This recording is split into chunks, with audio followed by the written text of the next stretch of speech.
Chris Cody, I'm going to need your help here some. This chair that Zaslow sits in has a way of making people stronger and more confident. And so he just blew a whole bunch of breakfast breath in my face. Oh, that's so embarrassing. With the take that he had yesterday, which I heard on air, but he's still asking me off air, how is Miami minus 7.5 against the Gators not free money? What am I missing? The Hurricanes often hurricane. This team is different. They look different. What am I missing? They always do until they don't, you know? The Gators lost to the team that the Canes just beat by 37. I worry about Georgia Tech. I don't worry about Florida because Florida may have something close to the athletes that Miami does, but I don't expect Cristobal to Cristobal in this one because he didn't Cristobal when they went up to the Gators with what seemed to me a better team the Gators had last year. But that's not how Cristobaling One. works. Like, Cristobaling doesn't work against teams that, like, you tight. It's against teams that you should win easily that then you're like, oh, how did this happen? It's inexplicable, not explicable. Thank you. Well, Tony gets it. Okay, and Tony does get it, and you get it as well. But this isn't the team, program, atmosphere, culture that lost to Middle Tennessee State. Yeah, this no, is it not never that. is. But this is not. Is it not a team that you're watching through the first two games, and you're like, okay, that is physically strong and fast everywhere. And I'm not looking at a lot of teams and seeing that. And in the first two games, like, I know the Notre Dame game was close, but it should not have been. And that's Cristobaling. But they won anyway. They looked physically stronger and faster than Notre Dame. I'm not wrong there, right? Like, no. The game was, they had a 2-touchdown lead and should have expanded upon it and then did what they can do. I've told you before, as stunning a result as I've seen was Mario Cristobal with the team he had in Oregon losing a game to Stanford, that I'm sitting there watching it and I'm like, I don't understand how this just happened. Stanford at the end of the game didn't have anything. Cristobal. Yeah. That's how it happened, and that's how it will happen at some point. Are those lines moving at all on the Dolphins and Gators? Are those lines staying the same? It started, the Dolphins were a 12.5-point dog against the Bills tomorrow night, and Miami has stayed a 7.5-point favorite against the Gators? Didn't it open at 8.5? I think 7.5 is bang on. That's a great line. For people who want to make money on the Canes. This is a team that had 5 interceptions at LSU. Should have won that game playing an F- game offensively. They shouldn't have lost to USF. If you watch that game, again, F- effort, undisciplined. They found ways to lose that game. Their defense is talented now. I do know that they have some injuries here, and Lagway, if you look at the tape, looks broken. But this is a rivalry game. It's a smell your own farts week for the University of Miami. Like, this should be tighter. Not only that, did you see what the money line spread is for the Canes on DraftKings? Minus 305. Dale. Football is back, Jack. Oh my, we've waited for so long. We're so damn excited that we put it in a song. Don't need no check downs. Give me big hits and quarterbacks. Keep your fantasy team from falling off the track. Football is back, Jack. Whether on the ground or through the air, when the chips are down and you throw a prayer, when your team is primed and on the hunt, it's 4th and 10, you refuse to punt. When the shoulder pads and helmets crack, that's how you know that football is back, Jack. Let me hear you say, football is back, Jack. This high is wild and out of control, and we're gonna ride it every week till we reach the Super Bowl. Don't need no check downs. Give me big hits and quarterbacks. If you say this game's the best, I'll say it's a gag. Football is back, Jack. Football is back, Jack. Football is back.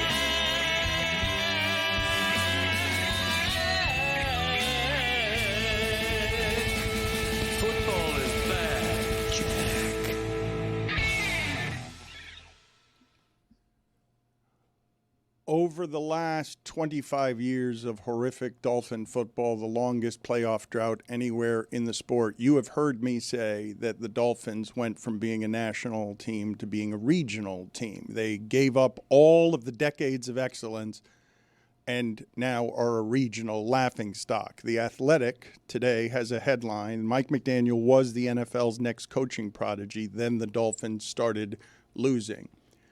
What is presently around McDaniel isn't around any other coach this early in the season, correct? Because it wasn't that long ago that the Dolphins went to the Bills in a playoff game with their third-string quarterback and almost won the game. And since then, they're 8-14.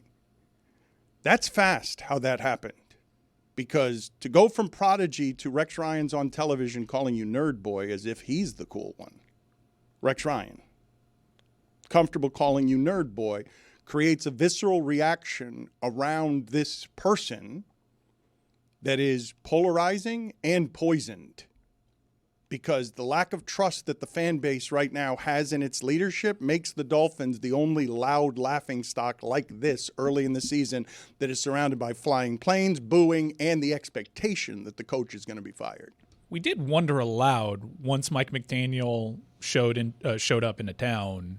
And he was a breath of fresh air. You don't necessarily hear head coaches talk like that for a reason, because we wondered aloud, like, well, how does this look if they run into adversity? How does this approach work if they struggle? And I think we now know it doesn't help matters. When he's out there in front of a microphone searching for the words, it gives off bumbling, confused in over your head rather than, wow, what a breath of fresh air. Step into the microphone saying, today's a great day because we're one step closer to death. Death does that mean? Yeah, it's fine if you're 3-0. Yeah, it's funny and refreshing if it's 3-0. But if you're 0-3, it screams this guy should not be leading a football team. It's also like not that quick of a hook if they get rid of him after this year. Brandon Staley didn't last this long with the Chargers, and he was also viewed as like the next, up and coming genius coach. 4 years is a long time.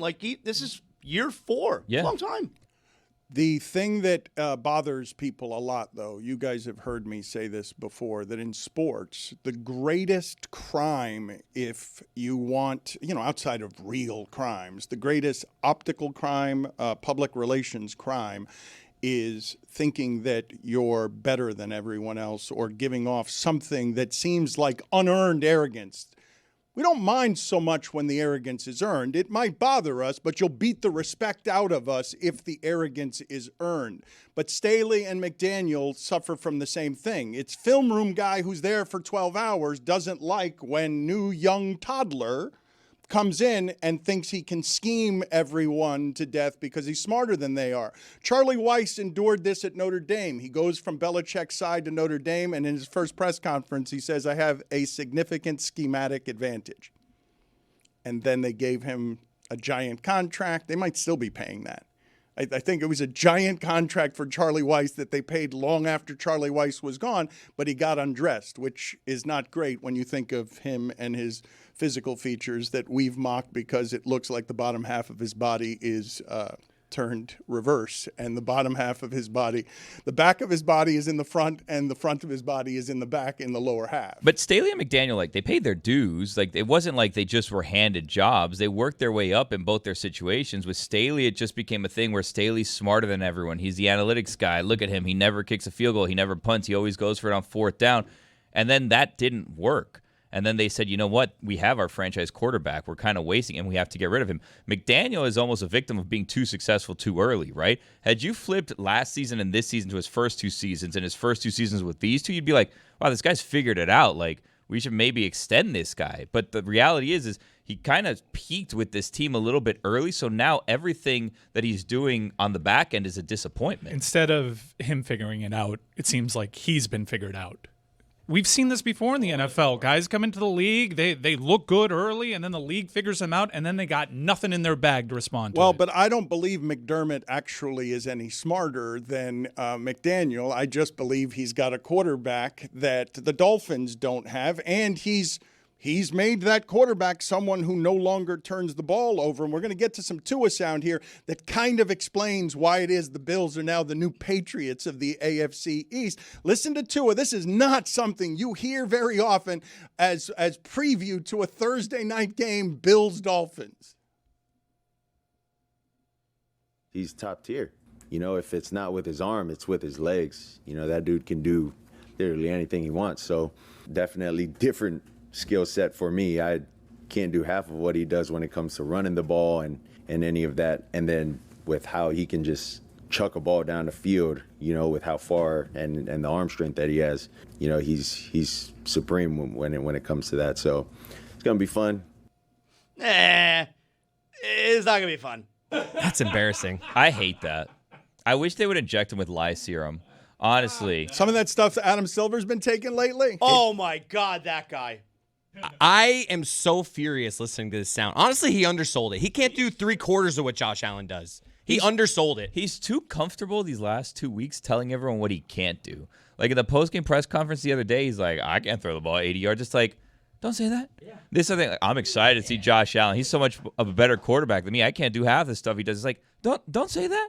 Like, this isn't the swans on your career. What do you want him to say? Not that. I want him to lie. I want him And to say what? lie. I'm better than Josh Allen? Anything but what he's saying. Like, he's talking like a veteran who's 43 years old on his way out of the league. Right. And he's like, I can't keep up with these young guys. It's like, buddy, we just gave you like a $250 million contract. Yeah, you know what? It's a good point. Figure That's it out. right. What are you talking about? This is your 4th season. And then, he can throw it down the field. His 6th year. That's Whatever it is. A quarterback should be able to throw it down the field. I hated that sound. That's a guy that's got $250 million coming to him, and he's like, I don't really care what Listen, happens. listen, to be honest. Buster. This is how it works in the NFL. That money's fake, okay? You don't have $250 million. There's someone that can do something that goes around over there, and then boom, boom, boom, that money's gone real quick. NFL money is fake as hell. So if he thinks that $250 million is guaranteed, he can just walk around saying, I'm not that good at my job. It's not how it works. But it says on the contract that a certain amount is guaranteed. Yeah, that money's guaranteed. The rest of it is not. I'm going to look up guarantees right now, Zaslow. I know it's a Wild Willie Wednesday, okay, but I did not expect the escalation to go from you calling Pocket Tua watching. buddy to calling him Buster. That Buster was for Tony. After you bought a Tua jersey and you The frame was more expensive than the jersey. That's the part that I'm regretful of, if I'm going to be honest with you. Frame's easily $200. $300. Whoa. It was crazy. You got ripped And off. I told this before. I don't know if you know this. The frame guy asked me, he's like, are you sure you want to frame this jersey? No. Yeah. He's like, I heard that they may cut him on Sunday. He almost rejected business? Yeah, he almost rejected business because this was right before they signed him to the extension. He's like, I heard they might cut him this week. Are you sure you want to do this? I'm like, brother, you're the worst businessman I've ever heard. I mean, it's a Tua jersey. He's a starting quarterback for the Dolphins. Yeah. And he's, like, what kind of jerseys is he also saying that about? Like, this is a starting quarterback of the Dolphins. And this is coming off of year 2 where they made the playoffs without him, where it's like, once he's back, we're good. It's that stupid wrestler who's going on there telling Dan that his brain was, he's a arrest Mike McDaniel. I can't stand that guy. Nowinski? Oh, please. Can you imagine watching sports with him? No. He's sitting there just, oh my God, there's someone with their head. Great, let's tweet. What a drag that guy is. Not even a good wrestler. Probably a worse terrible. doctor. Terrible wrestler. Mm-hmm. Put it on the poll, please, at Le Batard Show. Most condescending, because I did not have this happening in the first 20 minutes. Buster, buddy, or brother, because you've hit people with the trifecta here over the first 20 minutes of Wild Willie Wednesday.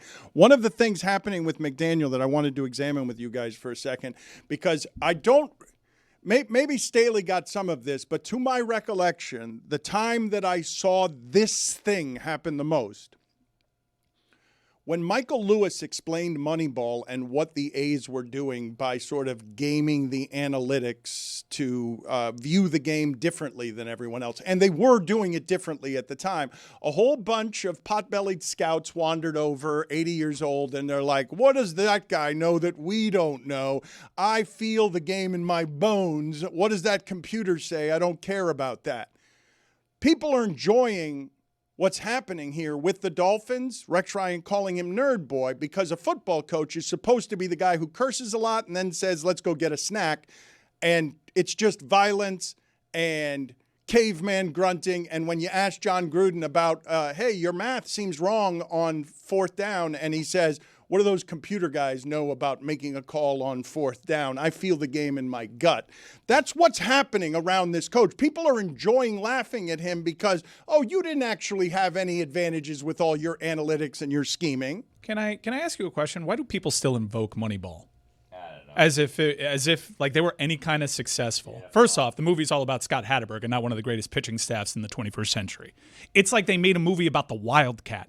Same exact level of success. Oh, we found this incredible thing where Ronnie Brown takes a snap and we don't win jack with it. Can we stop talking about Moneyball? Well, I would say that the reason that we talk about it is because, not unlike the Tampa Bay Rays, who have also not won anything, they found a way to compete with less money with the teams that had the $100 and $200 million money advantage. Right, but can we make a movie about how they got good draft picks and picked good pitchers? Can we at least agree that it's ridiculous that not once in that movie were Zito, Hudson, or Mulder mentioned? They had Jason Giambi. They were really bad. Vegetables. Like, it's not about necessarily winning within the margins. It's about, like, the sport rewards the bad teams with good draft picks, and they draft well. That's part of it, but I would say that in a salary-capped sport like football, you want to have the management team that knows how to find inefficiencies better than the other management teams. And it's one of the places, if you're going to make the money equal, which it's equal. Tua has how much guaranteed? It's 160 what million? 167 million. So if you're going to make the money equal, and if you can't actually overcome, if you miss on Deshaun Watson, you're done. Like, if you give that kind of guaranteed money, if that's the mistake you make, it's going to set you back for years. We're spending so much time these days talking in football about what guys make and who's the highest paid offensive lineman, et cetera, et cetera. We're doing a lot of money talk.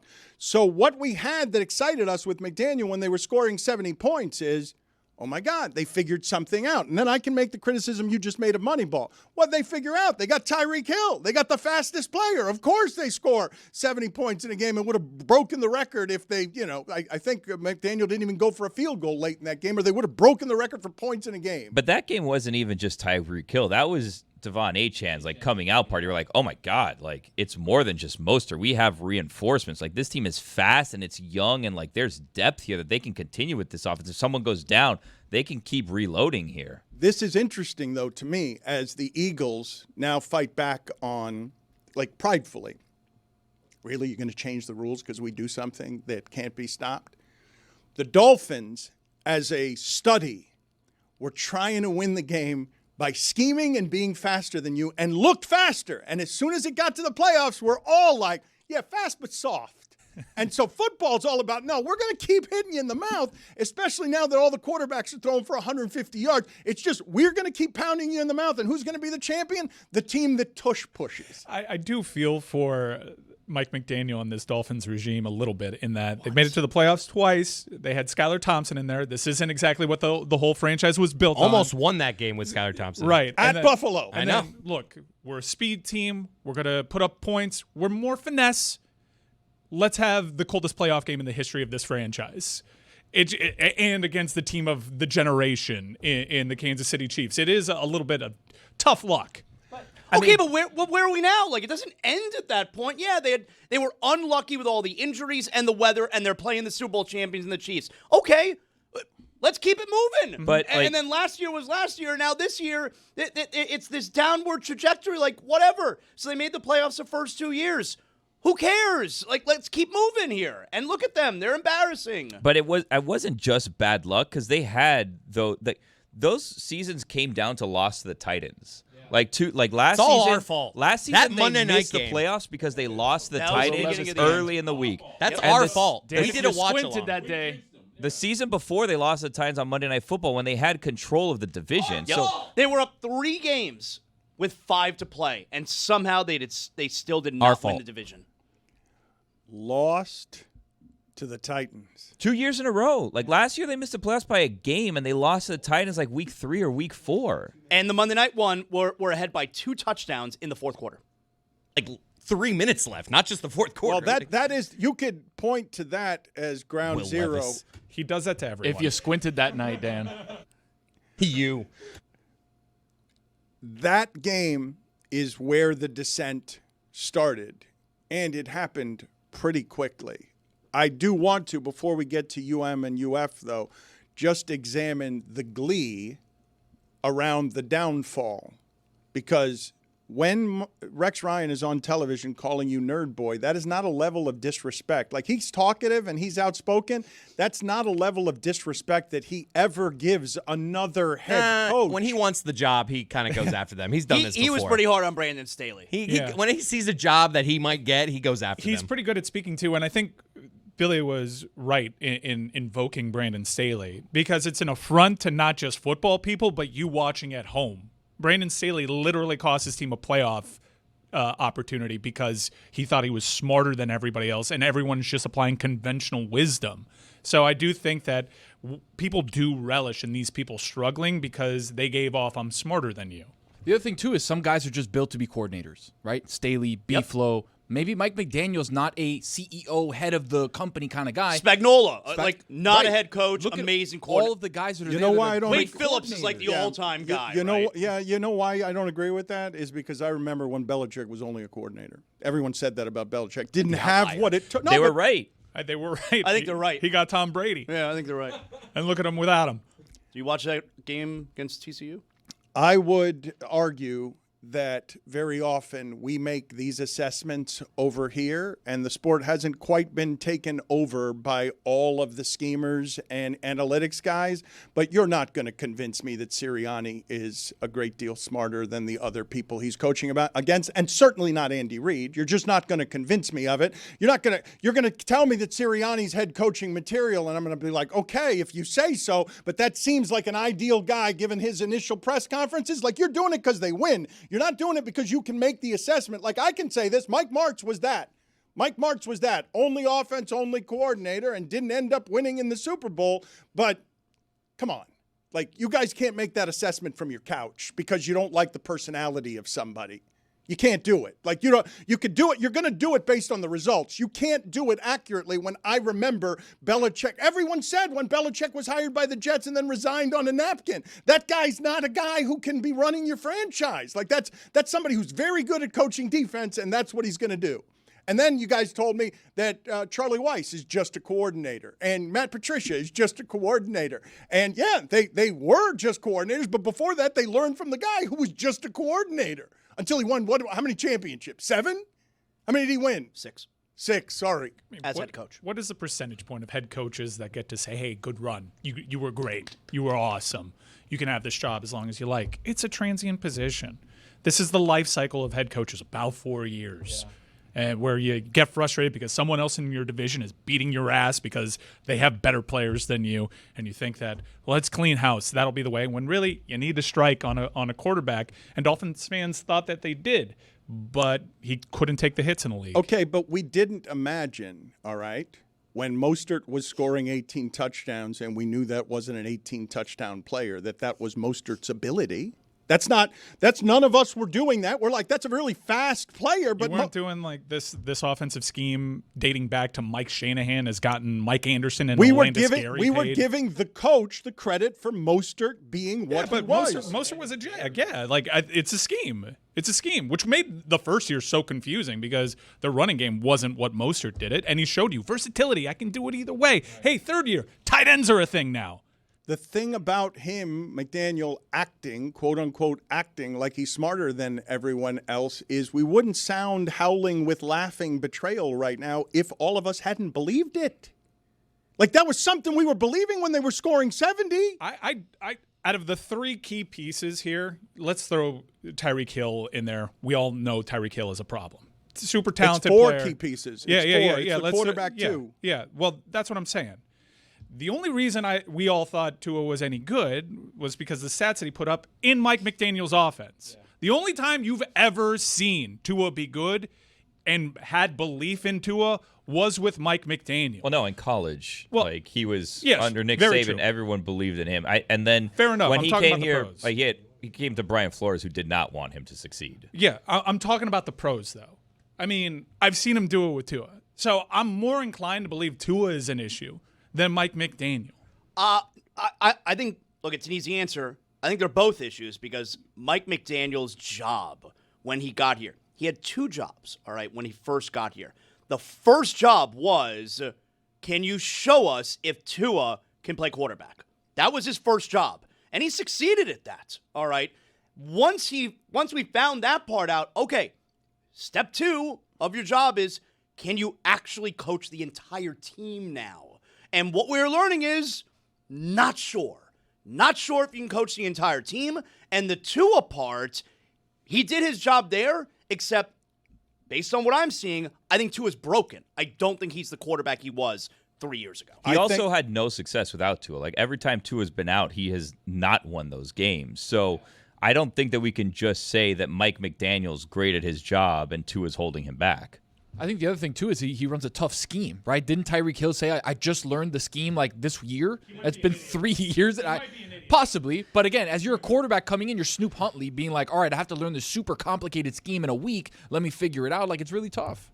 This stuff happens very quickly, where you go from genius to Rex Ryan calling you Mick Genius and Nerd Boy. It happens so quickly that I know people are going to listen to this Dabo Swinney sound and they're going to hear the arrogance of what it is that Dabo Swinney does. But I'm going to play that sound for you so that you guys hear him remind you of what he is and what Clemson's been, because you start with a loss, you start with a couple of losses if you're Clemson, and you see how quickly the whole thing evaporates on you. You create the expectations. You guys have heard me say this before. I cannot imagine what it's like to be Vrabel in New England, because you create such unreasonable expectations that an entire generation of people forgets that the Patriots were bad for 40 years before that.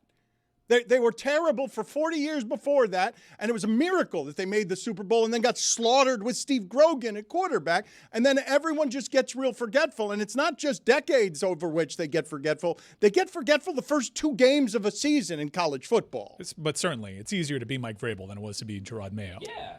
Correct. He's the savior that's going to come in and get them right back on track.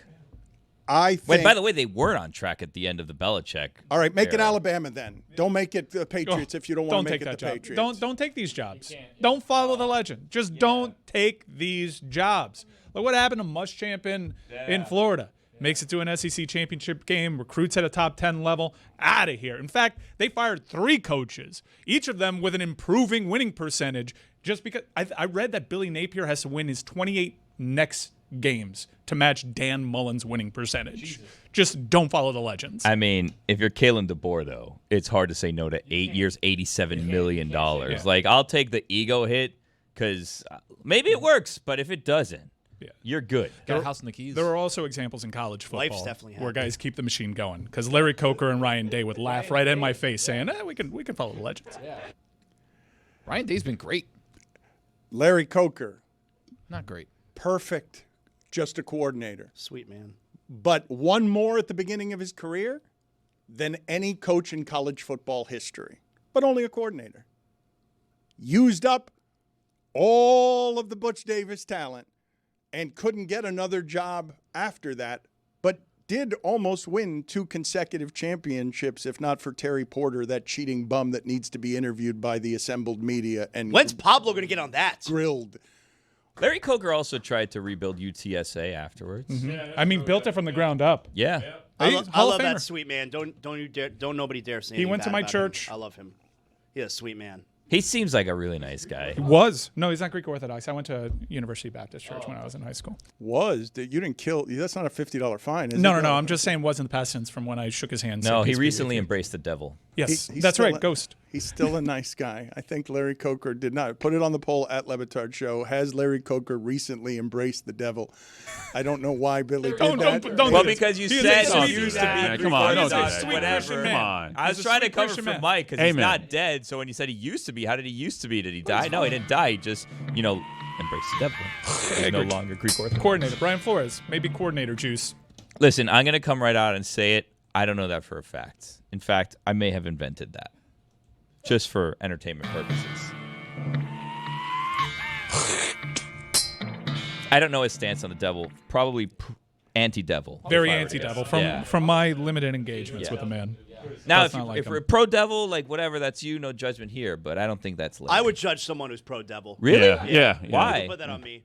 I'll judge the hell out of you if you're pro-devil. Why is that? Because the devil sucks, man. How do you know?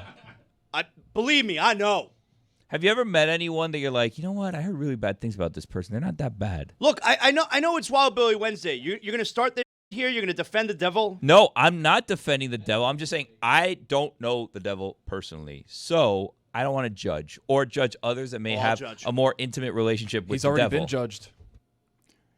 You don't want to judge the devil? I feel like that's an okay one to judge, even if you want to be non-judgmental. It's a slippery slope. I don't think that's It's a slippery slope. You start with the devil. Condemned, guys. You start with the devil, and then I'm out there, and someone's telling me, hey, Fatso, why are you eating that French toast today? And I'm like, whoa. That slope is so dry, it's not slippery. It's on fire, too. There's fire all around Lava, it. though. Lava's slippery until it dries. Since 2011, okay, Clemson has had double-digit wins every season but one since 2011. So this is why Dabo's mad when people yell at him about losing to a very well-coached Georgia Tech team. If they want me gone, if they tired of winning, they can send me on their way because that's all we've done is win. So if they tired of winning, we've won this league 8 out of the last 10 years. Is that not good? I'm just asking. Is that good? I don't know if that's good or not. To win your league 8 out of 10 years, to go to the playoffs 7 out of 10 years, to be in 4 national championships, win it twice. Yeah, we're a little down right now. Take your shots, but I got a long memory, in case y'all don't know. We'll be all right. We'll bounce back. This is a program built to last, always has been, always will be. And I would just say if you give up on us if you don't believe in us because we've lost 2 games down to the last straight and you didn't believe in us anyway, so it don't matter. You wasn't all in anyway. If you're all in, you burn the ships, man. There ain't no exit strategy. Like, you're freaking all in. And hey, listen, I mean, if Clemson's tired of winning, they send me on my way, but I'm gonna go somewhere else and coach. I ain't going to the beach. Hell, I'm 55. I got a long way to go. Y'all gonna have to deal with me for a while.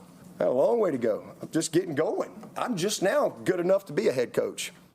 Is there a profession on earth that talks more highly of themselves than the college football head coach? Kind of right, though. He's absolutely right. He's absolutely right. He did that at Clemson. He beat Nick Saban's Alabama when they were absolutely rolling. He had the season last year that Clemson fans were pining for 3 decades. He is absolutely right. I remember what they were saying last year, and they ended up winning the ACC and playing admirably well at Texas in the college football playoff. He's absolutely right. That guy can stay in charge at Clemson as long as he wants. There's a generation of people who do not know that Clemson used to have a verb, Clemsoning, that was super negative, that the team was going to collapse under every circumstance. That has been eliminated since 2011. They do nothing but double-digit wins since 2011. Beat Nick Saban's Alabama twice. Yeah. With Deshaun Watson and a true freshman, Trevor Lawrence. And both Hunter of which Renfrow. are ass in the pros right now. Ass! That is important to point out. He won with 2 terrible quarterbacks. Well, Great college, great Pro What? NFL quarterback. number 1 draft Terrible. picks. That's why I said right now. But, I mean, Trevor Lawrence was a true freshman. Those are not terrible quarterbacks. Those are great college It was- quarterbacks. Trevor Lawrence has never looked better than he did with Dabo as a freshman. Never looked better. I've been doing this too long if we're going to take number 1 draft picks and say that they're terrible, Terrible. college quarterbacks. Have you not watched Trevor Lawrence? They're ass right now. They're ass right now. Dabo absolutely should get a lifetime contract from that. Go ahead. Let that get away. Alabama will be the first phone call that he gets. And with that support system, he'll get that train moving again. I think if Trevor Lawrence went back to Clemson today, he would light up college football. That's true. When you say they're ass, I believe that the ass gets a bad rap here. I believe that the ass is a very functional thing. There's some good ass. There's a lot of Down good the ass. club. They're the badass. You want to fight me on Trevor Lawrence and Deshaun Watson being ass presently?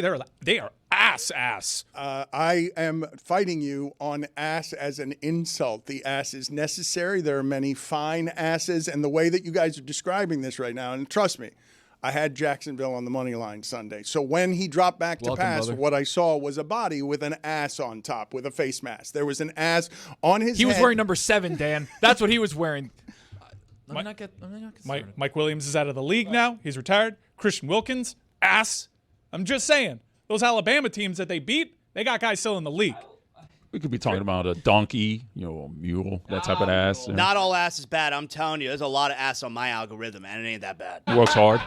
Christian Wilkins is injured and then released from his team because of Something weird. something that we don't exactly know. He was expendable.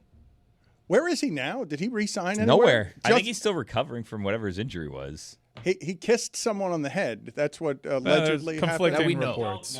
Okay. Then other people have gone at like, oh, you're softening your reporting. That's not actually what happened. And it was a whole thing. And then the game started, and we're like, we don't give a shit anymore. Justin Tucker anywhere? Is someone going to sign Justin Yeah, Tucker when they get into a panicked situation? With me. Justin Tucker. I don't know if anybody's kicking situation is going to be that desperate. I'm pretty sure Justin Tucker is done. Yeah.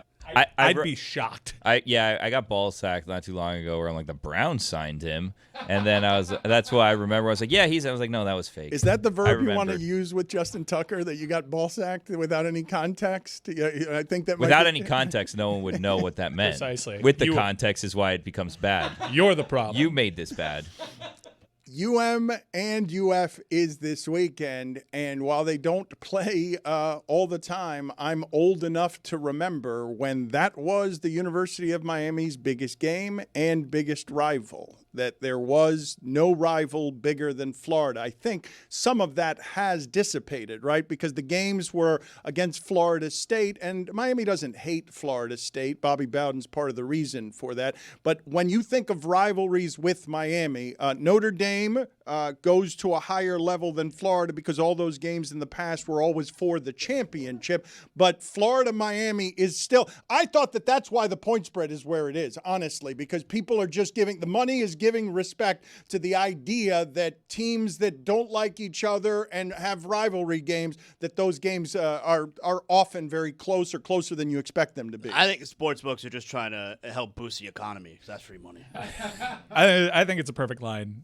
Florida showed last year that when their backs are up against the wall, they play hard for their head coach. To me, this is my most hated rival. I know it's not, the feeling's not mutual. Florida, even though they would readily admit that they hate Miami, they'd consider Georgia their biggest rival. I got Florida State, Notre Dame, and then like the Virginia Techs of the world.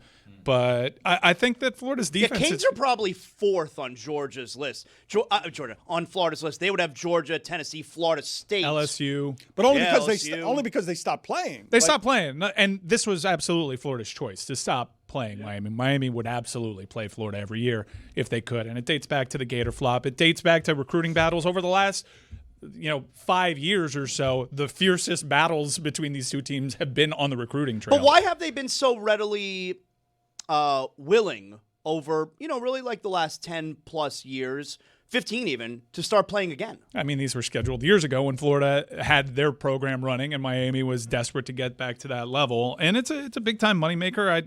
I think we'll go several years again without seeing these two teams play. But Is this the last one scheduled? yeah, last one scheduled, I believe. This is the big rivalry for you guys are talking about from the fans' perspective. From the players, though, a lot of these kids grew up together. I would argue Miami, Florida, the players think this is the biggest rivalry. Most of the players on this field had a decision to make. Do I go to Florida or do I go to Miami? And they picked their sides. The way that Florida played, you said they could have won that game, and they could have, and it's hard to win a game when your quarterback is throwing 5 interceptions. I don't know how many there have been in history where your quarterback is throwing 5 interceptions. Usually get taken out after 4. Yeah, or you're Jared Goff. I have not seen quarterback play that was quite that catastrophic this year. 5, and they were all these throws. All what you saw on almost all of the throws was, ooh, he's lobbing it in there super soft, and he's just giving a lot of time for that. He doesn't have the arm strength. Langway thinks he's got a stronger arm than he does trying to make those throws against the secondary that can move. I'm a Lagway believer. In watching that game live, I haven't done a rewatch, but I do know people that do break down film, and they say this guy is broken. But you can tell he entered fall camp. We all know about the shoulder injury, but then he got a calf strain, and you can see in his throws he is not using his lower body to throw these balls, and that's why they don't look the same way. And also, I think that it played a role in his conditioning. DJ Lagway's a big dude. He's like 250 pounds. He's a big guy, and it doesn't look particularly in shape. You saw the right now. interceptions, though, right? Like the way he's throwing the ball to places where it's a bad throw, bad decision, thrown too softly. Yeah. And he's telegraphing it in a way that's giving the corners and safety plenty of time to size it up. And LSU wasn't making great plays to make those interceptions. No. In fact, I watching that game, I'm like, I think Brian Kelly is maybe not the first question, but is your offense ass also? It's a very reasonable question. I wish someone opened Brian Kelly's next press conference by trying to provoke him. Why is your offense so ass? Excuse me, Brian. We just need one run to not be ass. Did you not see it? I already told you. There's a lot of ass out there that's good, my algorithm. Okay, you've mentioned this before. I thought it was boobs. I thought your algorithm was boobs. There's a lot out there on the algorithm. I don't discriminate. This episode of the Dan Le Batard Show is presented by DraftKings. DraftKings, the crown is yours. Mike Ryan wasn't here yesterday. We'll get to Nick Wright in a second. He's the host of What's Right with Nick Wright and FS1's First Things First. He is the hottest thing in sports gasbagging these days. Mike, did you object to anything that I did or the show did yesterday when you were off? Because I suspect that you probably didn't like anything I had to say about the Chiefs. 3 things I took issue with. Tom Brady conversation. I think there's more meat on that bone. We can revisit that later. The phrase Rex Grossman dragged the Bears to the Super Bowl was uttered yesterday, and Dan went unchecked when it was quite literally the other way around. Totally fair. And Dan's obsession with calling Patrick Mahomes a dink and dunk quarterback, even invoking Baker Mayfield. When you look at yards per attempt, Patrick Mahomes has a better yards per attempt than Baker Mayfield. If there is one person in the NFL that I am sure of that wants to go deep ball hunting, it's Patrick Mahomes. And I think he will do that until we put dirt on his grave. He doesn't have 2 important receivers. That loss is entirely on Travis Kelce. And another thing, stop looking at yards per attempt, especially 2 weeks into the season. You know who is last place by a wide margin in the league in yards per attempt? At 4.7? Cam Ward. What do you know about Cam Ward that suggests he is all of a sudden Alex Smith? Wow. I'm looking at since Tyreek Hill left, Patrick Mahomes, I think, is 39-12 and average yard per attempt. The only one lower in the entire league over that stretch is Daniel Jones. Hold on. Can I jump? Am I invited in? And Daniel Jones, by the way, first in yards per attempt right now in the league. Welcome, Nick. And also, I am not going to allow what has happened to political discourse happen to sports discourse. At Fox, where you were? You're surrounded where you were. Hey, my turn. Where we pretend things that we watched happen didn't happen. Dan, what happened the first year after Tyreek Hill left? Do you know? Yeah. Or are you too soaked in tequila? Patrick Mahomes won league MVP, Super Bowl MVP. The Chiefs scored the most points in the league. The Chiefs had the most yards in the league. And if you look up on Football Reference, hey, what's the single season where a quarterback accounted for the most total yards? It's Patrick Mahomes' first year after Tyreek Hill.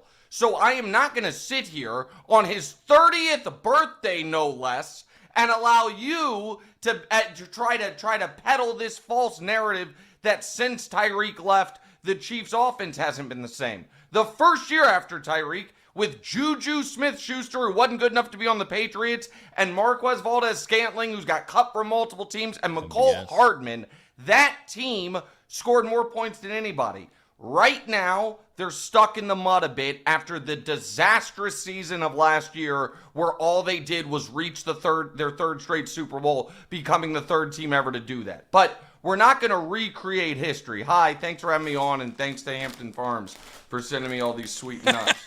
What happened to Great political nuts. discourse? I appreciate that. What'd you say? He said, what happened to political discourse? Well, what happened to political discourse is we stopped arguing about what we should do about things, and we started arguing about what actually happened in the past, and it ruined everything. Like, we used to agree that what had occurred what the facts on the ground were, and then we disagreed about solutions or about root causes. But now every political discussion, you can't even get to the topic because we spend time arguing. It would be as if every Jordan-LeBron debate, somebody came out and they were like, well, how could Jordan be better? He only won 4 championships. And then someone's like, no, he won 6. They're like, actually, you're wrong. Fake news.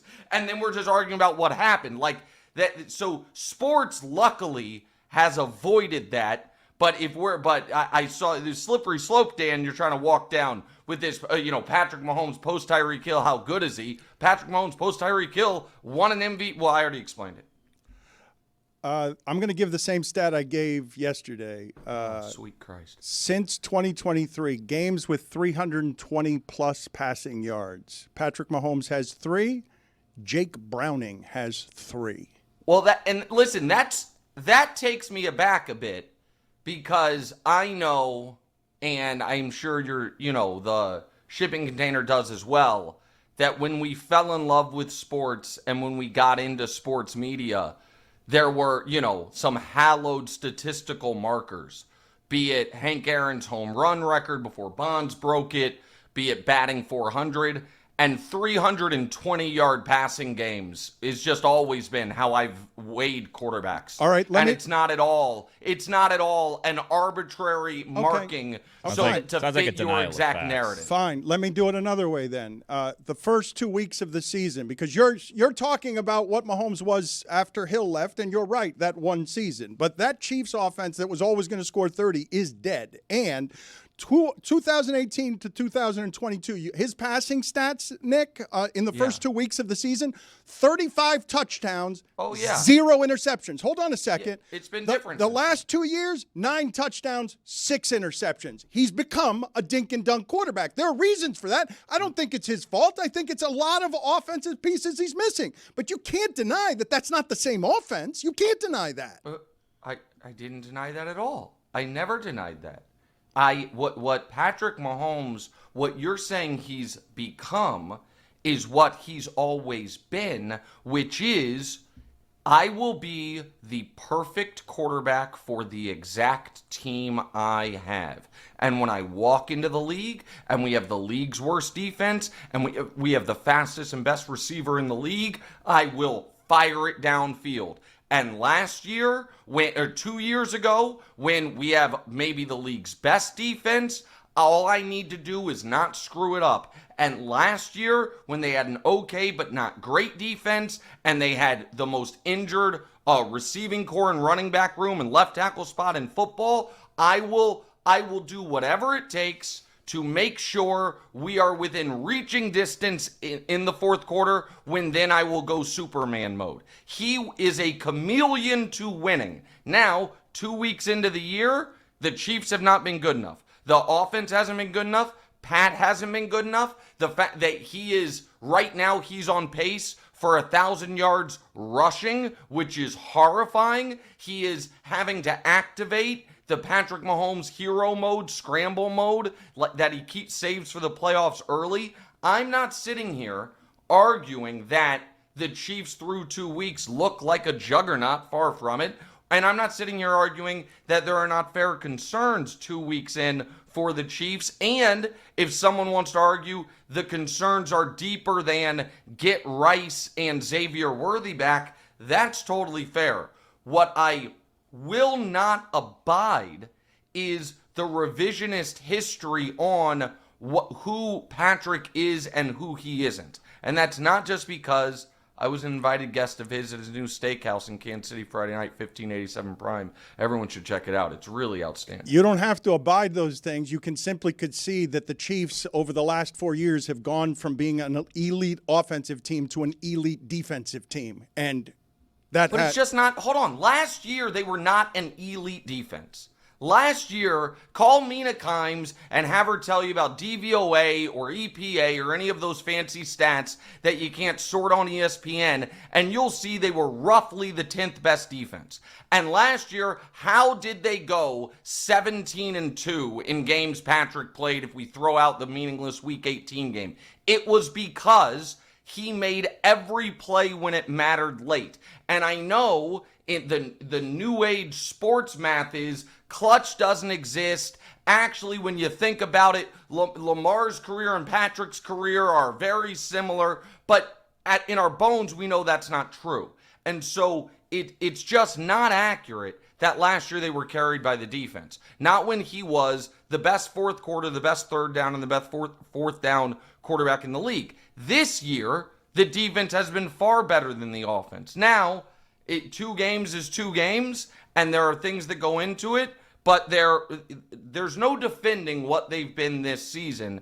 There's what is so irritating and what is so frustrating is we have done this now for 4 years where there is and I'll try to be quick because I know we don't have as much time as we normally do. They get blasted in the Super Bowl by the Bucs, and we do the whole narrative of are the Chiefs in trouble?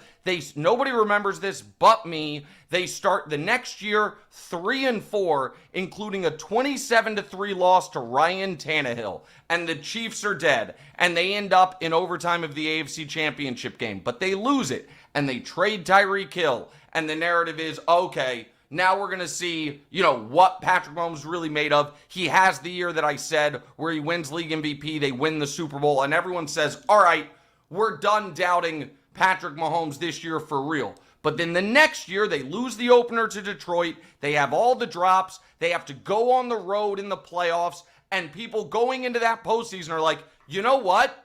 The Cleveland Browns with that defense might be scarier than the Chiefs. The Miami Dolphins might be able to go into Arrowhead and win. They've never won a road playoff game. And then he beats Lamar, he beats Josh, he beats the Niners, and everyone swears, all right, this time for real, we're serious, we're done.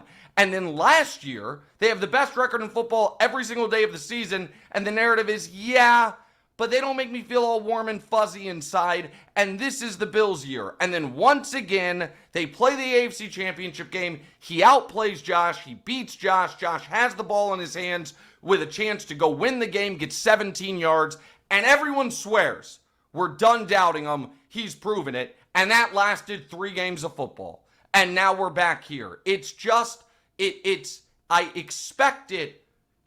Honestly, the gist of this is I'm disappointed in you, Dan. Yeah, but it's not the same offense, and I'm disappointed in you, too, because you did your quarterback tiers on your podcast yesterday, and what you haven't admitted to everybody, you finally admitted it once on your podcast yesterday, you had Mahomes after Lamar Jackson on your quarterback tiers. Even Patrick Mahomes' most fervent, biased supporter downgraded Patrick Mahomes. You put Lamar ahead of him. Don't tell me you didn't. Did you or did you? Yes or no? No. Yes or no? On my podcast, no, I did not. On my highly rated, very successful television show, yes, I did. And that's where we do not our quarterback tiers, but Mahomes Mountain trademark. Here is the thing. I have to be fair. I have to be honest. And I also, and what I took issue with was you calling me biased. I'm not biased on anything. I'm a truth teller. And I'll take the slings and arrows for it. What is also true is, as I mentioned here at the beginning of our interview, what is today? Patrick Mahomes' 30th birthday. What do you get the man who has everything? My answer was motivation. And I decided what better present to give Patrick than when they play the Giants this week, and then who comes to town 10 days from now? Oh, is that Lamar Jackson? Is that the guy that all of a sudden I'm looking up at on Mahomes Mountain? Is that potentially, possibly, the thing the Chiefs need to snap out of their funk? Maybe. Also, Lamar's been great. And nobody's ever doubted that Lamar is an all-time great regular season quarterback. Nobody's ever doubted that, and he's earned it. That's a great gift. Put it on the poll at Le Batard Show. Greater truth teller, Nick Wright or Pablo Torre? Because sweet Christ. Do you put motivation in a box and wrap it? Like, how do you present someone motivation? Why does your hair look like Razor Ramon's? Oh, thanks. Hi, Mike. I missed you, buddy. Present day Razor Ramon. Yeah, I mean, is that see Nash or Hall?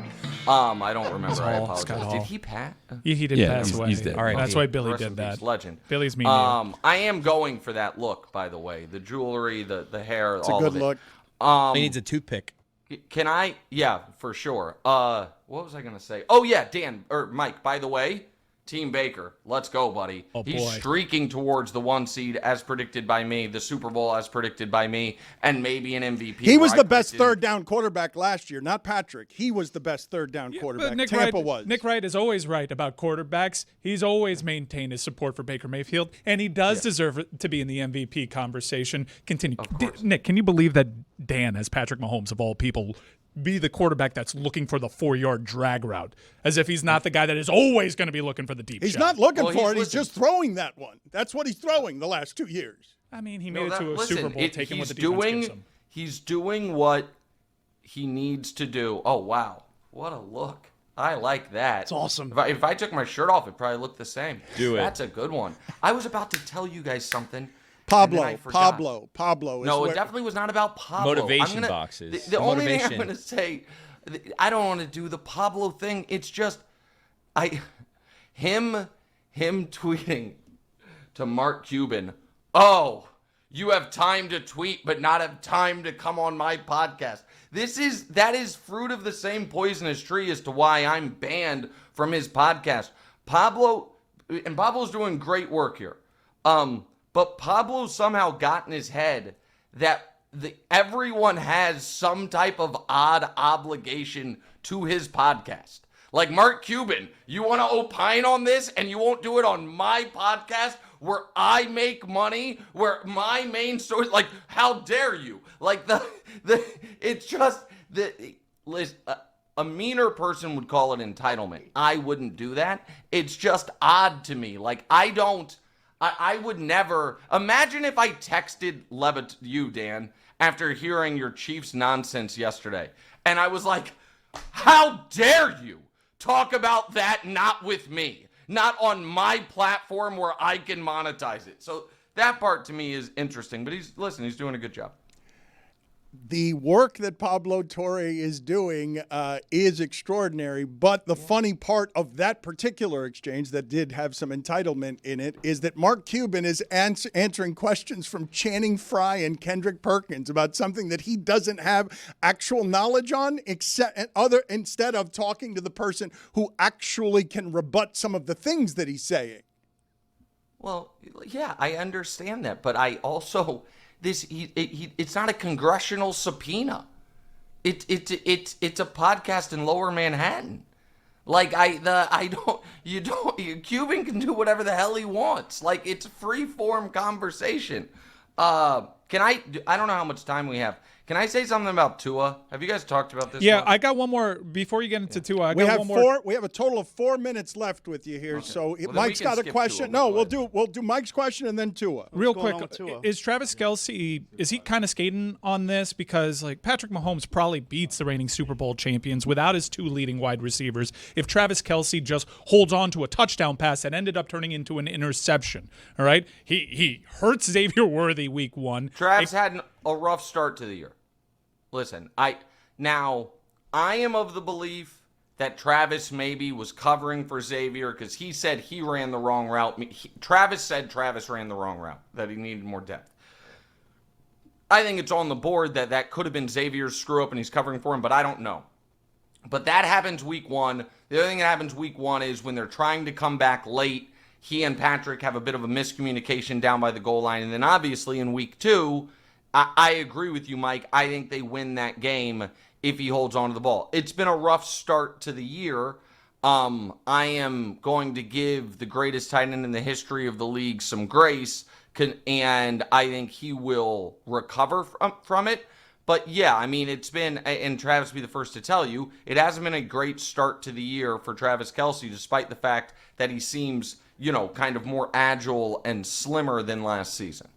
He's also old, and there's a lot on that body. Wedding planning's stressful as hell, too. Well, how about when you say old, this is like one of my favorite facts.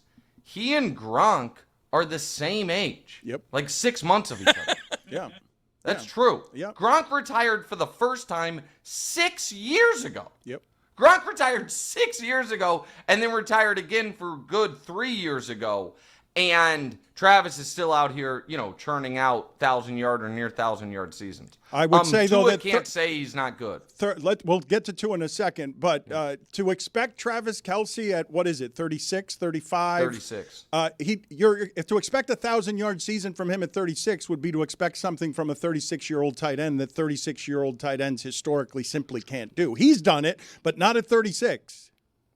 No, that's correct. And I mean, last year he had, I think, almost 900. The year before he had 980. This year he's actually on pace, yardage-wise for 1,000. But agree, listen, he has broken all those types of tight end records. I think Tony Gonzalez is the only old tight end to have, really prolific seasons like that. But right now they need him.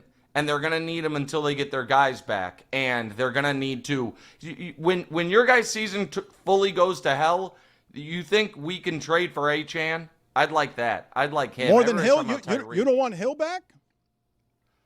Honest to God, only because I don't want to further your narrative. I would otherwise. But so you don't want 30-point games anymore because you don't want the 30-point offense anymore that's always going over 30 points. That's not for you. You'd rather win. In 4 years with Tyreek Hill on this team, the Chiefs won 1 Super Bowl, went to 2. In 3 years without him, they've went to 3 Super Bowls and won 2. They've been just fine. And what they need right now is a running game, to be totally honest. But I know that's not all sexy for you. Get Brashard Smith in there. You do have Achane. It's Brashard Smith, baby. Jalen Wright's available. You guys don't like Pacheco? We're done with Pacheco? He's just Pacheco broke his leg and sadly hasn't been the same since then. Can I say my one Tua take? Yes. He's got to stop doing press conferences, man. So bad. He's so bad at them consistently. And he can't be like, listen, you can't say about the quarterback you're about to play, obviously he runs it and throws it better than you. I'm half the quarterback he is. I'm not anything close. That guy, man, how much fun would it be to have a quarterback that good? Bro, you make almost as much money as him. You're in the same division. You can't say, you then have to at least add in, be like, but he can't do what I can do. But the problem is, the answer to that's nothing. There's nothing Tua can do that Josh can't do. So that's a bad press conference. This is a bad one. Bad. Host of What's Right with Nick Wright and FS1's First Things First. You can watch him, as I said, First Things First, weekdays at 3 p.m. Eastern on FS1. But I would recommend more strongly the podcast he does with his son, just because I love your father-son dynamic, and I love that you're showing that side of yourself to people. I appreciate that. I learned from the best as far as doing, bring your family into your sports media orbit. So I appreciate that. I would apologize for my tone at the beginning of this and for implying that you drank too much tequila and yelling at you. But not an insult I stand to by tell every me. word of it. This is dumb. You said we were done with this, and I don't have the full screen up. But did you guys have this picture as like a lower bottom corner thumbnail the whole time? Nick, we're out of time. I'm sorry, we're out of time. We'll see you. We'll see you. We'll see you soon. It seems as though the Kansas City Chiefs' legacy is on the line, headed into Sunday Night Football against the New York Giants, where you have a dink and dunk quarterback such as Patrick Mahomes going up against a yards per attempt juggernaut in Russell Wilson just 2 weeks into the season. Great stat. And let me tell you about a great place to get tickets to watch this game between the new version of Alex Smith and the new version of Dan Marino. You go to Game Time. You download that app. You create an account, and you use a promo code Dan when you're looking for tickets. All right? What you see is what you pay. You get $20 off when you use that promo code DAN on your first purchase. You get zone deals. You get panoramic seat views. Trust me, I use Game Time all the time. It is the absolute best. Terms apply. Swipe, tap, ticket, go. I'm going to betray Nick Wright right now because of how we began that interview and read a text exchange that Nick Wright and I had. I texted him simply last week the word Pablo with an exclamation point. And this was the day that he had the second Kawhi Leonard story, which I'm not going to assume is the last of the Kawhi Leonard stories. And Nick's response to that was, what about him? And I'm like, well, he's unspooling 7-month investigations while you fart clicks. And his response was, counterpoint. I'm providing content that is helping provide hundreds of thousands, if not millions, of sports fans a fun respite in this interminable hellscape we currently live in, while he is getting applause from the absolute most boring people in the world about a story that even the most diehard NBA fans can only pretend to kind of care about. Bonus counterpoint. My farted out Mahomes takes will result in the exact same number of real sanctions as his 7 months of Kawhi reporting. 0. Now, that part he's probably right about. But it is good journalism, and I applaud him for it. He better get his tux ready for the 2026 Peabodys. It's a real feud. My favorite part was only the most boring people care about this. Their feud is real. It is majestic, magisterial, Ray Hudson might say, which allows me to play a Ray Hudson clip today, like I will every day until the World Cup. Wonderful predator inside the box. What a ball! He did it again, and it's Via! Goal! Messi's magic that is bringing the curtain up, and it's Via that's bringing the curtain down. Real Madrid's defense stretched out like spandex on Miami Beach, and Casillas is left naked again. It's the visionary genius of Lionel Messi and the precise weight of the pass that opens the white shirts up like a fresh fish. Do you guys know that hockey, the Panthers are playing an exhibition game in 4 days? Dan, I was sitting at the table before our pre-production meeting this morning. I'm on ESPN.com. I want to check out what's going on in our world. And it says right there under my favorites that the Florida Panthers have a game, a preseason game, against the Predators on the date 9/21. And so I thought about it for a second. Hold on. Today, I believe, is 9/17, and I did some quick math. And it appears to me the Panthers have a preseason game in 4 days? We are so back. Oh, my God. That made me so happy. 4 days? Did you think that you had your months wrong and that it was 9 and 9 was next month? Well, I get confused sometimes. Is 9 September? Is 9 August? You can't tell me you always know immediately the number of the month. What's the month you get most confused with the number? Probably around August, September. Yeah. I think that's the I'm most like, August, confusing. is that 9? Like, also, April's a little bit confusing to me, too. I'm a little worried. I put the date down, and I was like, okay, 9/17. I don't know what's happening. Why is April hard for you? I would have thought April's pretty 7. easy. I would have thought July. I would have thought something in the middle of June, July. We all have our shortcomings, okay? December, Billy, is the hard one for you?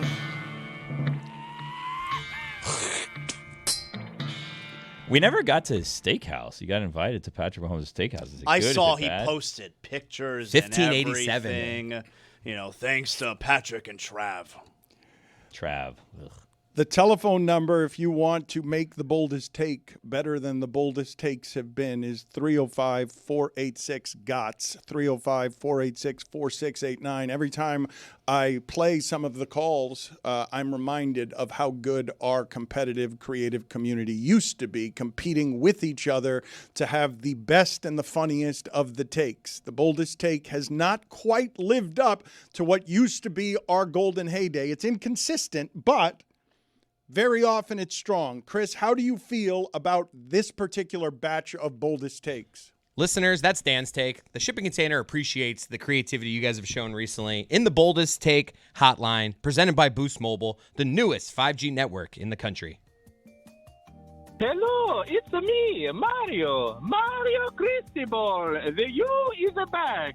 Woohoo! You know, it's only been 2 games, but Indiana Jones for Daniel Jones is the second most perfect sports nickname behind AK-47. When they went from showing Marcus Freeman to showing Mike Elko in the pregame interviews, it was the biggest coaching looks discrepancy of all time. Why do gas stations still have a credit card price, and for 10 cents less you can pay cash? What are we, a bunch of Dan Le Batards dropping a hundy down at the counter to save 10 cents a gallon? I was just wondering if anybody else has ever had any back problems after taking a huge dump. It's not a debate. The best celebration is the big balls dance. Good ranch sauce needs to be drizzly, not thick and globby. Is most game broadcasting people just saying what you already thought just a second ago? My boldest take is that you should not be able in the NFL to put junior on your jersey unless your father played in the NFL. Stop acting like sideline reporters are real journalists. They are reporters who have literally been sidelined. You have a collect call from... You have that one Danny Woodhead year on the Patriots. But other than that, are the 49ers the greatest white football team to ever play? Running back, quarterback, wide receiver, tight end, and pass rusher, all white? To accept charges, please say yes or say no. Is that guy in jail? Good take by him, though. 305-486-GOTS. Could it have been a payphone? 305-486-4689. That's incredible. I didn't notice that. Since a great Monday Night Football race war of 2 years ago between the Niners and Ravens, the Niners have only gotten more white. Billy has a football take that I haven't heard anyone else have, and he wants injuries more acknowledged during football instead of everything that's done during football to make sure that we skip right past the injuries. No, sort of. I was complaining that, plays result in injuries, and if there's a flag, then the play doesn't count. But the injury still does count. Yeah. And I don't think that that's right. You can't just, pretend that a play didn't happen, but then all of a sudden someone's out 6 to 8 months because they broke a collarbone or something. So I feel like if an injury happens, play stands. Yeah. Stupid. What? What was that? You heard me. You sick? Was it a little sniffle? What was that? No, what was that was a real word. Say it with your chest. No, next that was time. a real word that came out. What of did my you mouth. say? How about you admit that you heard it? I didn't hear anything. For a little boy over there making some noises. I mean, trying to cough and say something. Say it. I said something. You're playing dumb as if you didn't hear it. What did you say? Listen. I don't 5. I don't repeat myself. 4. 3. 1. 2. 1. Timeout. You're in timeout. That works with my daughter every time. You're in timeout. Does it work? The countdown? Yeah. She's never tested you to get to the end of it? It's just go up to your room and clean. You start slowing down the numbers. Clean up your room. You're still here. Gracelyn, 5, 4, and she starts moving. Yeah. 1.5. 1. I'll repeat it for him, even though he will not do it. Because no, the time has passed. I already counted down. He thought it was stupid, what you suggested, which is a play should stand. I want to explore your idea, though. A broken collar. If you break your collarbone to make a catch, that you can't have an offensive holding. I don't know how serious the injury has to be, but I do think there's a place where we have to allow for the play to stand because you can't cancel it based on some sort of stupidity that happened 45 yards away. Did you see Jaden Reed's IG live after he came out of the surgery? He was like, we're winning the Super Bowl. Indiana Jones is a great name for Daniel Jones and his reinvention. It's so early in the season. It's not going to last. But Things are looking good, boys. Can't possibly, right? He just became like Steve Young all of a sudden. Is it possible Daniel Jones continues to play really well and we're in week 6, 7, 8? He's really good. Maybe he's even an MVP candidate, Tony. And as a result, Brian Daboll gets fired. I think Daboll will be fired for whatever's happening in New York now. But I like this. The Giants end up having a decent season, but they're just like, no. Yeah. Well, because of that. Daboll did more with Daniel Jones than McDaniel did with Tua. Look at what he's doing with Russell Wilson. Yards per attempt monster. I don't believe that Daboll did more than Daniel Jones, even though he won a playoff game. That right there, he did more. No, but you guys, that's not a stat, That man. right there, a playoff win is not a stat? Not for just the quarterback. Wait, that's yards not, per attempt is a stat, but playoff wins isn't. Okay. Playoff wins, Okay. yes, yards per attempt from the person using the arm for yards per attempt. That's an isolated measurement. Playoff wins is not an isolated measurement. Here's a stat. In that game, the Giants had a higher point differential than their opponent. It's a good stat. It's a good one. You've brought me around now. I agree. I now lay my sword down at your feet and say, yes, Daboll did more with Daniel Jones because he won a playoff game with Daniel Jones. Dolphins haven't done that in 25 years, so we're laughing at this. This Dolphin fan poo-pooing Yeah. Brian Daboll winning a playoff game. Wins is not a quarterback stat. But it's a coach stat. Ooh. It's not a quarterback stat, but it's a coach stat. Brian Daboll won. Hang on. Mike McDaniel, 0. It becomes a playoff stat. It becomes a quarterback stat when the quarterback also plays well in that playoff victory, which Daniel Jones did. So you can say, like, Daniel Jones played really, really well as an underdog in the playoff. It should be a quarterback stat in the playoffs. I'm with you on regular season. In the playoffs, quarterback stat wins. Different from the regular season because it means more. You know who's second to last in yards per attempt right now? Who? Joe Burrow. What about Joe Burrow tells you he's Alex Smith? Well, that's not going to go up anytime soon. Except for his inability to stay healthy.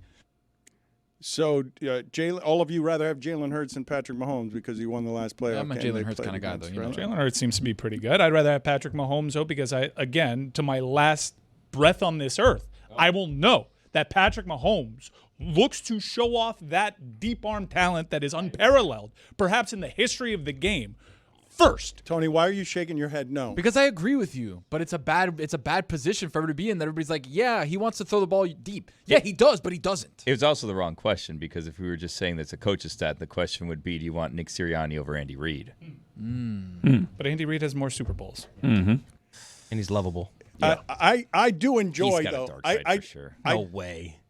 I do enjoy. Well, What's his relationship with the devil? He's like a coach I would look at and say, that's one guy I know doesn't have a dark side.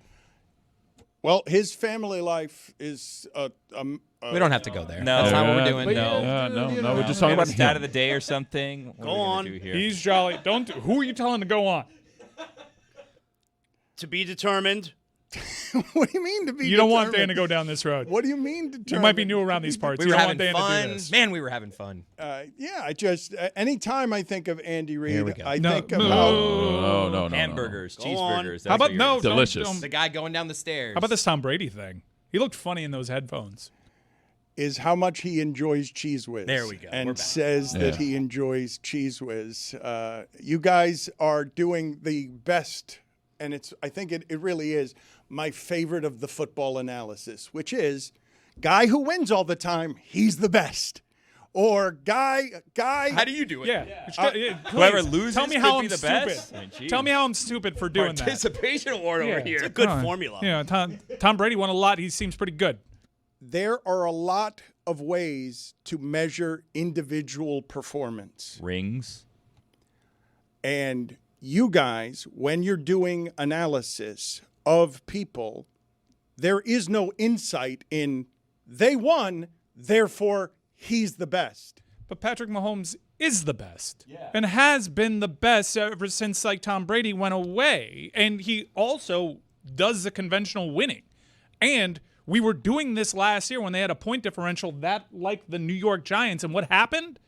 Patrick Mahomes found a way. Like, he makes the plays. He made the plays against Philadelphia. You can put that loss on literally anyone else on that roster, not Patrick Mahomes. Well, what are you doing there? Because the other guys won. Like, what are you doing there? If wins are the quarterback stat, what are you doing where Patrick Mahomes loses and he's not responsible for it? I'm merely saying, like, you're taking the strange position that the problem is Patrick Mahomes when it's very clearly not. I'm not taking the position the problem is Patrick Mahomes. I'm saying that team's no longer what it was on offense. And I'm saying you did that last year and they made it to a Super Bowl, and I know that quarterback can fix it if he has his full complement right, of but the receivers. offense is still not the same. They can make it to the Super Bowl, but the offense isn't the same. Let him get his receivers back. Okay, we've been waiting for 2 years for that to happen. And they've been literally gone for 2 years. I'd like to talk with you guys a little bit about what is happening surrounding Adam Silver, because you guys say don't follow the legend, Nick Saban, don't follow the legend, Bill Belichick. And the way Adam Silver followed the legend, David Stern, was by being so bold, or appearing so bold, I should say, appearing so bold, because when he took the team from Donald Sterling, it was actually a very easy decision because all the other owners wanted him to do that because they hated Donald Sterling. Donald Sterling was an embarrassment to all the other owners for a long time. Except for Mark Cuban, funny enough. And the position that Adam Silver now finds himself in is an interesting one, because I thought once upon a time he was a progressive, modern leader who was younger than David Stern, who would be allied to the players, more gentle, wouldn't be iron-fisted dictator. You don't believe that anymore? Well, he's just gotten old, right? Adam Silver has aged during the tenure in a way that might make him make a few of the mistakes that he made when he called it a highlight league. He's walked some of that back here recently because he had to. When you've signed this much in television contracts, you cannot tell your television partners that it's a highlight league on the internet. Let's listen to Adam Silver walking some of that back before we get to some other Adam Silver comments, because he's been caught off guard by Pablo Torre's reporting that is so thorough that it has showed that Adam Silver benefited from a soft media for the last few years, that he's smarter than usually in the way that we cover some of these things. But he's been behind Pablo Torre, and Pablo Torre has made some of the things that he has said look bad with new information. But let's get some walking back here, some backpedaling on Adam Silver calling his league a highlight league. He has said that. You have said you hadn't heard of aspiration before. That's the wrong sound, the other sound. Okay, I thought you were talking about highlight league is what I said. We'll get to the Adam Silver responding to aspiration in a second, but the highlight league backtrack is the one that I wanted first. A portion of the question, the end of the question, was about the impact of social media. That's what I was answering on our sport. And what I was saying in a very positive way, and I don't think I think it's additive to those who watch our games live and increase the likelihood that they'll watch our games live. By saying highlights based, I meant, when I watch the traditional sports center, and they have the top 10 plays and 5 of those are NBA plays, I'm like, yeah, I'm not thinking like, oh, damn, like more highlights are being promoted from our league. I mean, conventionally, the reaction that was like, that's really good. It's a live game full of highlights. I mean, by definition, highlights aren't necessarily past tense.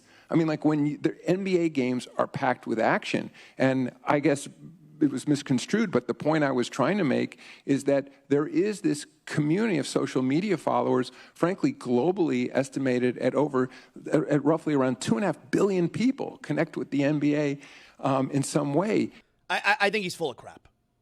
I think he's full of crap because he says there that, if you remember what the question was, I was answering about social media. I have the question. You want to hear what the question was? This was back after the owners' meeting, which was a week and a half, 2 weeks ago. The actual question was, it's becoming very expensive to watch the NBA as a fan, not just to go to games, but also in order to, there's different streaming services you have to subscribe to. Some of the RSNs are expensive. I know there are points of entry for fans to interact with the NBA. There's social media, a lot of younger fans. That is how they're experiencing the sport. But I wonder how much you think about that and how that will shape the next generation of fans. That's a question about cost. He's full of crap. Not the only time that he's full of crap, because let's go to the original sound that Adam Silver gave us before Pablo Torre's additional reporting that made all of this sound very foolish. The podcast came out. It was news to me. I'd frankly never heard of the company Aspiration before, and I'd never heard a whiff of anything around an endorsement deal with Kawhi or anything around engagement with the Los Angeles Clippers. So it was all new to me. And that didn't seem right at the time, and it proved to not be right when Pablo Torre reported what he did. And so this is what Adam Silver had to say after that. He has said that. You have said you hadn't heard of aspiration before. But a $300 million deal with the team, the team was going to be like a jersey patch sponsor. They had aspiration on the back of the courtside seats. I think Pablo... Just to be clear, I'm not sure if I said if I said I never heard of it, I meant in the context of the accusations here. I mean, I certainly was aware of the brand, but I didn't know anything about Got it, yes, because I think just earlier today, Pablo tweeted, he said that because it was a $300 million deal, it was a founding sponsorship agreement. And those, as I would expect, have to be approved at the league level. Why is he lying? I mean, you can't be any clearer than, quote, I've never heard of the company Aspiration. Why is he lying? Because the truth makes everybody look really terrible. The truth, why is everyone lying? Because the truth is, and I know this is complicated thicket of information, because it is rare in my lifetime to see a journalist put in the work in sports that would come close to a smoking gun on things the seventh richest person in the world is trying to hide. Usually we can't get close to those things. The corridors of power in sports and around money in general make it that there is just these giant gulfs between the people who are running sports and the people covering sports. And we're not actually allowed near many of the guard gates, never mind through them. So Pablo Torre's reporting on this, if it is factual that Ballmer put in tens of millions of dollars, should make this one of the biggest sports scandals that we've seen in a decade, and the biggest one in that sport, non-crime division. And there is, the accusations here are not crimes around That's a big asterisk. Non-crime division, because there have been a lot of gambling scandals in the NBA, like just these past 2 years. Well, you tell me. Go ahead. Sterling was pretty big. Yes, it was. I think that was over a decade ago, though, at this point. Donaghy. Sterling was pretty big, and I would say that it was pretty big because of what the commissioner did. If the commissioner did the same thing here, this one would be as big. It doesn't have the racial elements, but it would be as big if they got rid of the owner, which they're not going to do. I'm glad that you mentioned Sterling because Silver came out of the gates getting a lot of credit for his handling of Donald Sterling and being more progressive than any of the other commissioners when it came to gambling. But in retrospect, that seemed like we were moving in that direction either way. So he bought a lot with how he handled Donald Sterling. Do you remember how poorly he handled Robert Sarver and what the initial punishment was? I don't remember. Just a year-long suspension. While Chris Paul and LeBron James came out and heavily criticized what went on with Robert Sarver and how it was allowed to do. You remember what pushed Bud Selig out? It feels like, maybe I'm remembering this wrong, but people weren't happy with that All-Star Game fiasco. The NBA's got its own All-Star Game fiasco. In fact, the NBA has bigger problems right now. Style of play, ratings way down, load management. These are all things that happen on Adam Silver's watch. This is his NBA. This is his NBA. And now you add the Kawhi thing to this. Let's not forget the Daryl Morey China thing. There have been a lot of bad things that have happened to this man's resume. When just a few years ago, along the time of Ray Rice, he would have argued easily Roger Goodell is the worst commissioner in sports, and Adam Silver is the best. Shoes on the other foot. You're right. Roger Goodell's wholly turned that thing around. I mean, unless they find actual federal crimes or whatever that have been committed in this, the story's like, in terms of how it's affected the league, it's largely insignificant, right? Like, you have a guy who refuses to play a lot of the time, who went to a team where he didn't really impact anything. They didn't win a championship or anything, and they circumvented a salary cap and, again, didn't really impact any of the results. Well, it's up to the owners, right? Yeah, but I'm saying, like, big picture, it's not like, oh, now we need to strip a team of a title. This is the integrity of the game. Like, it hasn't really impacted results very much. Right, like if they won a title, if they had any kind of actual success, I suppose there'd be a bigger outcry. I think it depends on what the penalty is, guys. Like, I will. We don't think there's going to be a big penalty, is what we're saying. That's a big problem. Okay, and maybe there won't be. Sin. Maybe there won't be a big penalty. I don't know that we can comment on this intelligently, though, until we see what all the reporting is and what the penalty is, because the Donald Sterling story was obviously a salacious, scandalous story because we had audio of racism at a time. Think of the time period this was. Like, race as subject matter was something that it mushroom clouded for reasons that have been happening in this country for the last 10 years at that time. And so you had the scandal there. But what made it the story that it became is, holy shit, a commissioner just came down and took somebody's team. Like, it was the penalty that made it mushroom into the larger story. When you guys talk about a commissioner doing a good job or not, what's the job? Because Goodell was seen as a clown, but was making money for the league. And Adam Silver, while not a clown, Adam Silver found a revenue source in streaming that didn't exist before, and the consequences, if not for streaming, Maybe all those things you just mentioned would have actually hurt the dollars because fewer people were watching. But it doesn't matter. The teams are worth more than they've ever been, and the money is rolling in at an unprecedented number. I don't think you can give them credit for finding streaming when I think they're last to the streaming rights fees. Now, streaming platforms have evolved and have increased resources and a higher priority on getting live sports rights, but the NFL was talking to the streamers well before, and they had their deal with the Prime and Netflix. The NHL, like their basically League Pass package went to ESPN. MLB had Roku and Tubi. Yeah, we're doing the streaming thing again. They had exclusive, so I don't know how much credit you can give Adam Silver for finding this. But to your point, the saving grace for Roger Goodell when he was in the middle of the Ray Rice stuff and it legitimately felt like he was going to get fired was he kept raising the watermark in terms of rights and what the league was generating, and Adam Silver's done that.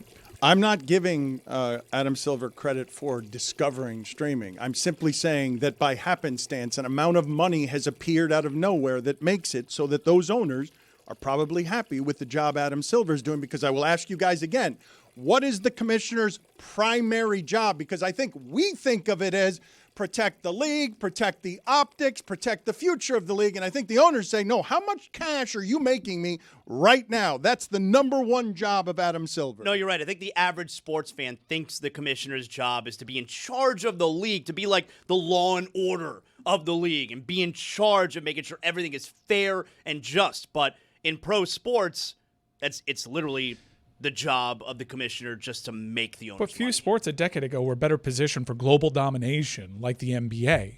And that stuff is cool. They've been slow on this expansion to Europe. I don't know if the same energy, because of the things that I outlined, style of play, load management. You don't know if you buy a ticket, you're going to see the stars playing. These are all newer things that have happened on Adam Silver's watch that David Stern, say what you will about the man, I don't think he was the best. He would not let this stuff happen when it came to, I buy a ticket to said game. Yep. I don't see start because of what? Because they're resting? He was that commissioner that I just described we wish or thought that commissioners are supposed to be, the ones that keep the league in order and make sure that everything is on the up. Popovich, I remember where that started. Popovich in Miami let his starters stay in San Antonio, and David Stern thundered in and corrected that. But this is an important distinction you guys are making between how it is that these leagues are led, because I would say that soon after on a commissioner's job, very soon after, on the priority list of make owners money, and David Stern did this very differently, and this has happened quietly under Adam Silver. The owners didn't feel like they were David Stern's boss. They are Adam Silver's boss. And the job of Adam Silver beyond making money is to be the protective buffer. This is all Goodell did at the beginning when there was chaos around him.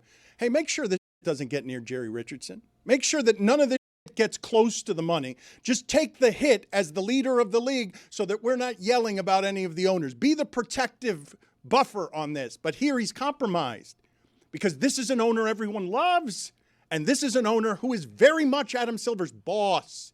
Like when Steve Ballmer returns Silver's calls a little more slowly than Silver returns Ballmer's calls. That's the way that relationship works. Yeah. The money is the power there, and part of the job is protect the owners from being seen as all of this. Protect all of the owners from being covered in the garbage. You take the hit on it. I mean, it's very clear that Adam Silver is trailing on this story. His answers on it have been bad. When Deflategate is happening, or when the Stephen Ross tampering stuff is happening, Roger Goodell kind of sprang into action. You announce like this investigation panel, and I know that Adam Silver has done that, even though there's ambiguity surrounding that. But he wasn't saying quotes that made things worse. It's a challenge for him to navigate, and I don't think he's navigating it well.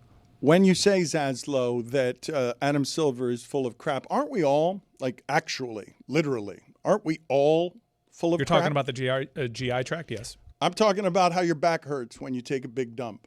What? That's never happened to me, unlike that caller. I did like his accent, though. Yeah. I got to tell you, I do love that segment, Boldest Take. It's growing on me. Tony has football observations that he has not made this week, and he is somewhere outside. It is raining outside. And I don't know exactly where he is because I can't see him at this precise moment, but I suspect there he is. I see him on the preview, and soon. Look at that. Look at that landscape. That looks fake behind Tony. That is freedom behind him. Over his right shoulder, he have freedom, the Freedom Tower over his left shoulder. What do we do with that freedom? We waste it. We waste $800 million on that thing over there, over his, that arch that's not a bridge, that is just a useless built thing that is making downtown traffic just awful in Miami. No reason for that. That is just wasteful spending. Downtown Miami is filled with construction because we can only build up. What is that thing behind Tony? It is a giant waste of money. I don't understand why that's there. Don't forget the flooding. Oh, and it floods right under there. Yes. That thing is edging right now. That would be a useful bridge if, 10 years from now, all of South Florida is underwater, and that's how we were traveling that high up. But it's not a bridge, is it? It's going to be a bridge. Is it? Are we sure? You sure it's not just a visual arch? Are you positive? It's definitely not going to be a bridge. It's called the Downtown Miami Arch Bridge. Yeah, but is it a functional bridge, or is it just when they build the road under it? Like the Golden Gate Bridge, you didn't just snap your finger and then all of a sudden there was a bridge there. You have to build the different portions of the bridge. So that's what they're going for. Right. Okay. I'm not sure this is structural, though, as a part of the whole bridge thing. I think this is mainly aesthetics, This right? is for a Tom Cruise movie where he's going to, jump across something. Yeah, we got two people full of right now, Adam Silver and Billy. That's not a bridge. I mean, it's going to be a bridge. It's going to be the arches associated over with a bridge. It's whatever you guys want it to be. I'm trying to back you up here, Billy. I think, but right now, it is going to be a bridge. But is this part of the structure, or is this just aesthetics? This was part of the thing that'll make you say, "Oh, that's a cool looking bridge. Look, it has this over it." Right. We built this just for Tony's segment. When this is done 25 years from now, you're going to love it and call it a bridge. Yeah. So you're assuming South Florida is going to be 25 years from now, that thing will be done, I think. Okay. Hello, Tony. I would say South Florida might be done in 25 years. At Le Batard Show, put it on the poll. More likely to be finished in 25 years, that bridge or South Florida? Tony, so you are on what floor right now of the lovely and extravagant and luxurious Elser? Dan, we're on the 13th floor, I believe. It just says pool, so I don't know. They don't have the floor exactly. We have but a I think we're on the 13th 13th floor. or I 12th thought floor. most places tried to not have 13 floors. The floor still exists, though. Yeah. They just don't call it that. That always confuses me because we don't want to label it 13, but then I'm not stupid. I know that the floor then that's labeled 14. And you know where you really are. Is actually 13. So how do we handle that? Hotels should just have a blank, empty space. Yeah. How does that work? What percentage? Well, we've got pool and fitness. What percentage? That's the floor we're on. Do Pool you and guys fitness. imagine what percentage of hotels actually label it 13 and then don't label it 13 simply because it's unlucky? Because it's totally inconsistent, right? Do you think the majority of hotels will have 13 as the number or won't have 13 I as the usually number? see in an elevator, it's skipped. 12, 14. And it's wild. Everyone knows where you really are. Juju, put it on the poll, please, at Le Batard Show. Most hotels, do they have a number 13 on the 13th floor or not? Tony, do you have OLIs? What are these? Just NFL observations? Well, we got every week, Dan, on my top 5 observations from the week, and usually we do have some OLI. I've got 2 OLIs for this week. A lot of football played, and I had a lot of observations for football being played. So you want to start in the OLI. Atlanta. Going to surprise a lot of people this year. Defense playing tough. Offense looking good. Bijan Robinson looking good. I like what Atlanta's doing, Dana. What do you think about Atlanta? Offense doesn't look that great to me, and I believe that what happened in Minnesota is Minnesota's got a quarterback problem, and I don't believe that was because Atlanta's offense looks that good, but we'll see. That's why that's the OLI. Just a little appetizer to get the conversation going. And Tony, Falcons Twitter hates here's Zach OLI number Robinson. 2. Zach Robinson is getting so much crap online. They hate that offense right now. Second OLI, is it too early to call Brandon Aubrey the best kicker of all time?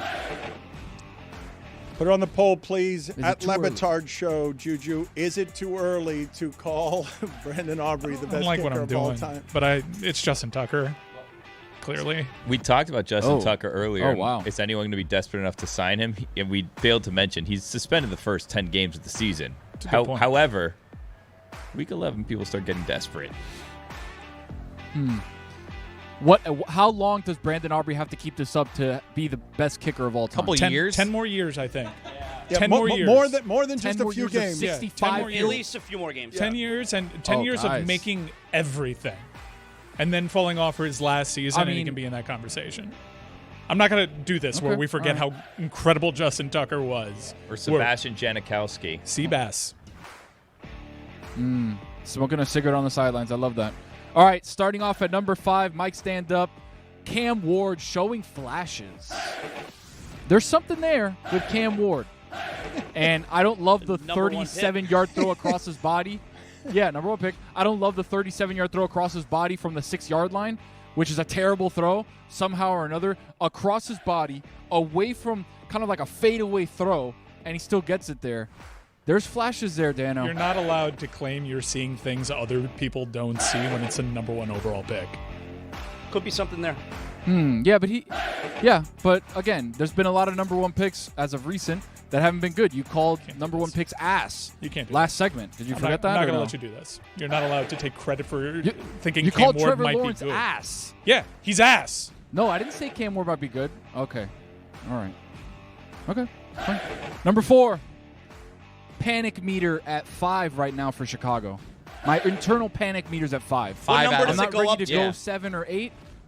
It goes up to 10. So right now I'm like halfway a little worried about what's going on in Chicago. I don't know if Caleb Williams is the answer, guys. I'm a little worried about it, if you want me to be honest. The body language isn't great.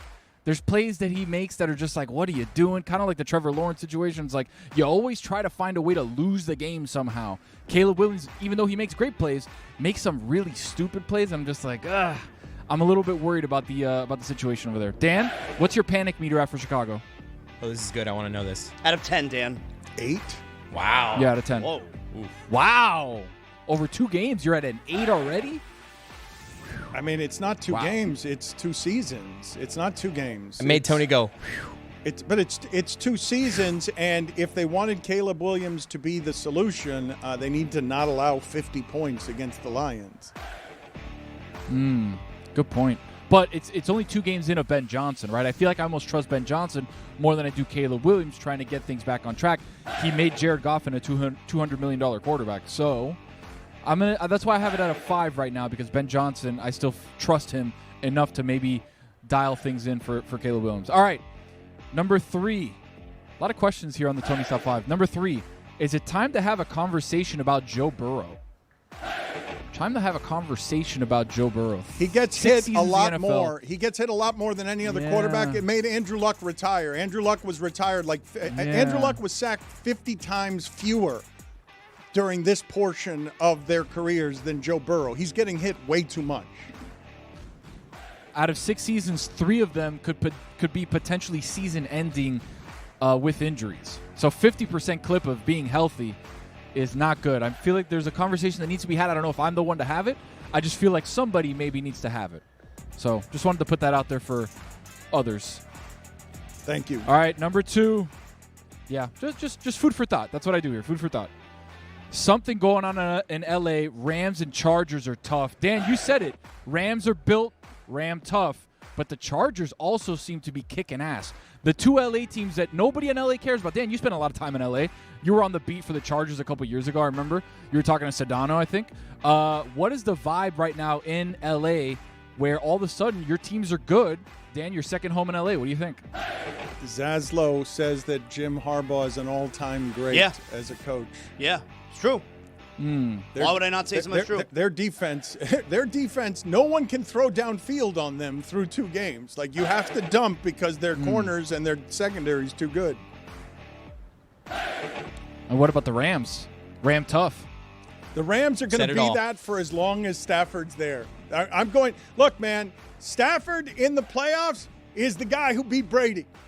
Stafford is the one who made the throw to Cup to beat. No one. Mahomes couldn't beat Brady at home. Rodgers couldn't beat Brady at home. But Stafford went on the road. Went to Brady and beat Brady. The grizzled vet, Matthew Stafford. So yeah, LA is going to be a tough out for a lot of teams. What if we have? Ooh, this is devious. What if we have the first LA Super Bowl? Chargers on one side, Rams on the other side, and nobody in LA gives a Wow. Can't wait to hear Wow. Matthew talk about that. Can you imagine? Yeah, well, you heard it here first in week 2, LA Super Bowl. All right, getting back to number 1. It was a joke at first, but after 10 scoring drives with 0 punts and a 2-0 record beating a tough Broncos team, guys, Danny Dimes putting in position for an MVP run. I don't know what to tell you guys. All I'm saying is he's playing the best football of his entire life. Shane Steichen and them boys playing some tough football. Danny Dimes right now, if you look at certain books, plus 7,500 to be the MVP. Put a couple quid on that. I've already got some locked in. I'm very excited for the Danny Dimes train. Dan, how long do you have to see it for it to be real? 2 games not enough, of course. What's the week where you're like, all right, it's for real? 10, 11, 12? I'm going to stop you real quick because I don't think anybody would be saying this right now if a Bronco hadn't jumped off sides at the end of that game and the Colts were just 1-1. Okay. Okay, well, sure. But that's not the point we're at, right? No. It's the point he's at 2-0. He hasn't punted yet. Right. I won't. Right? I will not believe Daniel Jones is an MVP until 7 or 8 seasons after he's won the MVP. Tony, thank you for being. Thank you for joining us from a space of freedom. We appreciate it. Tony's Top 5 is presented by Smirnoff, the official vodka sponsor of the National Football League. Smirnoff, please drink responsibly. The Smirnoff Company, New York, New York. Vodka, 40% alcohol by volume.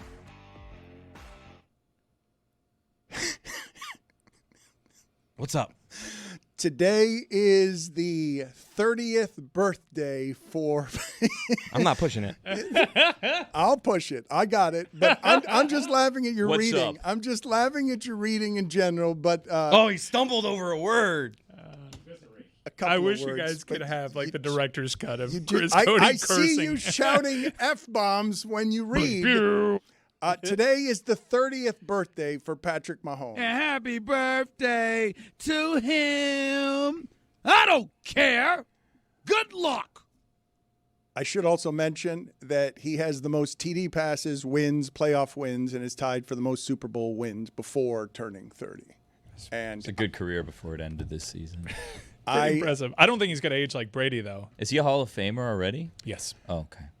You guys are doing a funny thing, though, because when Patrick Mahomes lost to Tom Brady in the Super Bowl, and it was obvious, oh, look, his offensive linemen, they're all out. And now he's got to run loop-de-loops in circles because they're going to get crushed because he doesn't have all of his players. That was something that Patrick Mahomes rightly shouldn't have been blamed for that game.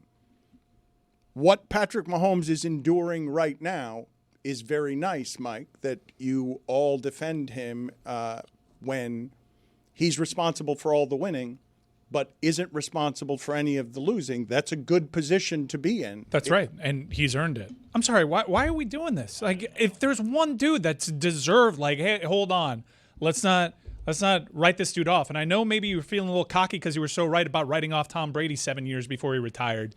But Patrick Mahomes deserves a level of respect. How about you not do the absolutism? I'm not writing him off. I'm simply saying that what they were at offense, the pleasure they were, bringing us out of the Brock Osweiler age of everyone's throwing 5-yard slants and outs, and that's how we're doing it. The whole league is plagued by it right now. Every quarterback in the league is afraid to throw the ball downfield. I just watched a Monday night game where Geno Smith was more incompetent down the field than a quarterback has ever been. He had a dozen throws down the field, more than 10 yards. 2 of them were intercepted. All of the others were incomplete. That doesn't mean he was afraid to throw it down the field. I'm not saying Mahomes is afraid to throw it down the field. I'm just saying he's not throwing it down the field. He did it twice in the last game. Missed a receiver, a nobody receiver, obviously a nobody receiver, missed him down the field by 10 yards. I know he wants to do it, but what I'm saying is there are limitations that are keeping him from being able to do it. And I agree. And the limitations are his 2 receivers being out. Rashee Rice has basically been out 2 seasons at this point. It's a weird way to celebrate his birthday. It is weird. Happy birthday to him. I don't care. Good luck. Look at this motley crew of people here. This holy trinity, Kenny Mayne, Cooper Manning, and what I just learned, the nickname, The Bomber. Brian Baumgartner. I don't know if anyone calls him the Bomber. I just overheard. I was eavesdropping Cooper Manning and Kenny Mayne talking, and they started to call him the Bomber. So, Cooper, is that real? I know you guys have a Smartless podcast, the world's most entertaining golf podcast. Is he indeed the Bomber? Does he know that he's the Bomber, Cooper? You know, it's funny. We had some celebs on so far. A lot of big shots, a lot of Hollywood A-listers, and they all call him the Bomber. And he never even told us that was his Hollywood code name. So now Kenny and I are trying to be cool, and maybe we'll get invited to a red carpet somewhere with the Kenny, how the hell did you three get together? I'm sorry to interrupt you, Bomber. I'm sorry. No, there's no problem. It's your show, Dan, so don't worry about it. It might be because the first four letters of his name are bomb, like bomb, and then it's like hockey, you know, you'd be Leber, you know, they just add an ER and a Y. So and also he hits the shit out of the ball. He can play golf. Can we swear? It's tough to say. Listen, I don't know how we got together. I'm still very confused about that myself. But I, of course, knew Kenny Mayne, legend, ESPN, the best ESPN guy ever. And Coop, every time I started saying, like, yeah, these guys from Smartless, they want me to do this podcast with the Cooper Manning, and I would say it with a question mark at the end. Every single person universally was like, oh, he's the best Manning. There's no Manning better than Cooper Manning. And it turns out it's true. We met in Scotland. Our love was cemented there at the old course, and we're having a great time, Dan. Kenny, who put this together? Like, how did it come together? Explain it to me. Way back when Smartless guys came at me and asked, could I guest host the show that Rex Chapman was doing? We're basically making fun of the worst owners in sports, right? And I said, I'll do the Sonics one because the Starbucks guys sold our team and then screwed our city. But they wanted me to do the Knicks one. And I said, I can't because I have a deal with Caesars and they have a deal. Like, I'm staying out of that deal. It's not worth it. And I just, you know, checked in with them sometime later. Like, hey, I thought we were going to take over the world. What the hell happened? And they started throwing around this idea about a golf thing. How the hell they talked these two guys into it is beyond me. But I'm glad they did because like Brian was saying, we knew each other from afar. I knew Cooper a little bit already, and we all got on pretty quick. We met in Scotland to start our relationship and shoot videos and promote it and do interviews, and we've had fun ever since. The Mannings are funny, and I see the way Cooper looks at you, Ken, and he looks at you the way that I look at you, and the way a whole lot of people who loved your Sports Center look at you. He's delighted by you. I'm delighted by your backgrounds, and I feel like the Bomber might have some envy about what it is that the two of you have behind you, and he's in this antiseptic studio that he looks like he's been stuffed into. Yeah, here's what I was thinking. I got on a little late. I don't know what it looks like to the rest of you. It looks like laundry hung behind Cooper. That's what it seems. Maybe it's a piece of art. That's a fake background by Kenny for sure. No, it isn't. For sure. Yeah. Oh, okay. Maybe it's not. Yeah. Fine. I just would rather be Dan, outside. I actually work all the time for a living. These guys are just sporadic. Only when they get me to work with them do they work. That's what happens. It's pretty accurate. Dan, do you want to be our fourth? I mean, do you want to be our fourth? We're looking for a fourth. I'm a terrible golfer. You guys, this is part of the theme that you guys are doing, though, right? Where you're looking for a fourth because you've got the threesome. We're on a constant quest to find a fourth. And people, surprisingly enough, people are lined up out the door wanting to be our fourth. But we say no a lot, and it's an elite select group, and we're having folks on that like to play golf, that like to talk about golf, that love golf, that hate golf, that want to have fun with it. We're not talking about grip pressure and alignment sticks. We're talking about stories, fun, dream foursomes, pet peeves, you name it. Plus, Dan, I think it's really just the Smartless guys. They're setting us up in the succession. When they go away, they're going to not do this they need other people to step in. They're grooming us for that. And I'm honored by the selection. So thank you to all the Smartless guys. Cooper, the Mannings pride themselves on being funny. Which is the funniest of the Mannings? Who's the funniest of the Mannings? Well, Dan, you'd probably have to ask them. I think I would. Cooper. I like my odds in this one. I mean, I'm not. They're. Peyton and Eli have a great appreciation for humor. I think that's even more like they're not straight funny. They love humor. They love funny people, and they love being around just funny scenarios. And so it's been fun to at times ghost write for them on some deals and be a part of it. And we all like to make fun of ourselves, and I think that goes a long way in sleeping well at night. Brian, Cooper just said Cooper's the funniest, right? Yeah. Oh, did you mean of us three or the Manning? Of the Manning. Oh, I'm so sorry. If you meant us three, then we can have some controversy here. But of the Mannings, I agree. Cooper is the funniest. Yes. But also the poorest by far. That was funny. There's several commas that I don't include in my net worth statement that other boys might have. Yeah, but don't let him pull that. It's not as many zeros as one might think. Let me just say that. When you show up at the Old Course in Scotland and someone's like, "Oh, that's Cooper's hotel." I'm like, "What do you mean that's Cooper's hotel?" They're like, "Oh no, that's Cooper's hotel. We'll be going up there in this private patio later to watch people play on the Old Course."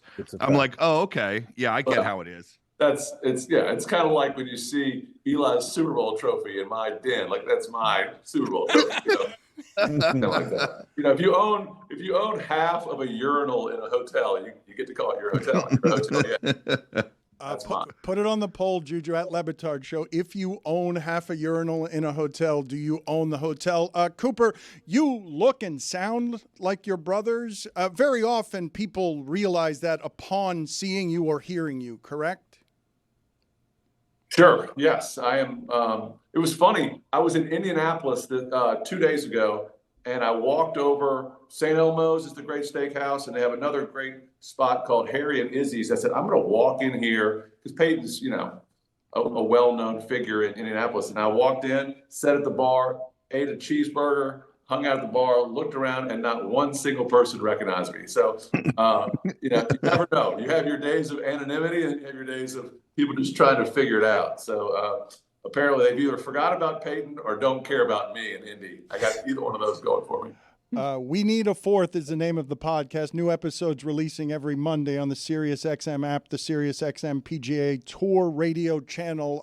Brian, can you just tell me why it is that you took this on as a project, given that you're working a ton? I think the last time we had you on, you were the biggest recipient of dollars in the history of Cameo the last time that we had you on. Why did you take on this project? I'll take your word for that, Dan. I love golf. I have grown to love these two, and I've been in this podcast game for I don't know, like 6 years or so, and doing some documentary style interviewing stuff, and for me it was really about shifting to it is about golf, but I think it is equally comedy. And I wanted to have some fun with it, with the guests that I was bringing on, and not be so not be looking for such in-depth conversation, but have a lot more fun. And these guys are great. The Smartless guys are great, and so far we've been having a great time with it. Kenny, I love your evolution. You're doing stand-up comedy now, right? I've done it a couple times. If you want to get behind it and get this show off the ground, let's talk on the side. I have your number. So I made a movie called Wiffle Ball, which you helped promote. Thank you. And then over the holiday, the last Christmas holiday, I made up what I thought was funny, a 30-minute stand-up act to precede the 30-minute movie, and the whole thing being a show. I did it in New York and Las Vegas, and anyone out there, we're starting at Netflix. We'll go down to Freevee if you're listening. Whoever wants us, we would like this to be a show. Connor, you are looking at Kenny Mayne. Cooper. Excuse me. I'm sorry, Cooper. Were you in Indianapolis not recognizing me? It sounded wrong coming out of my mouth. But Connor Manning. I'm laughing. There's another one? We need a fifth, and there's Connor over there. Waiting. Will someone let me play with him? No, sorry, Connor. I'm laughing at the way that you look at Kenny every time he starts talking. You seem to be amused before he speaks.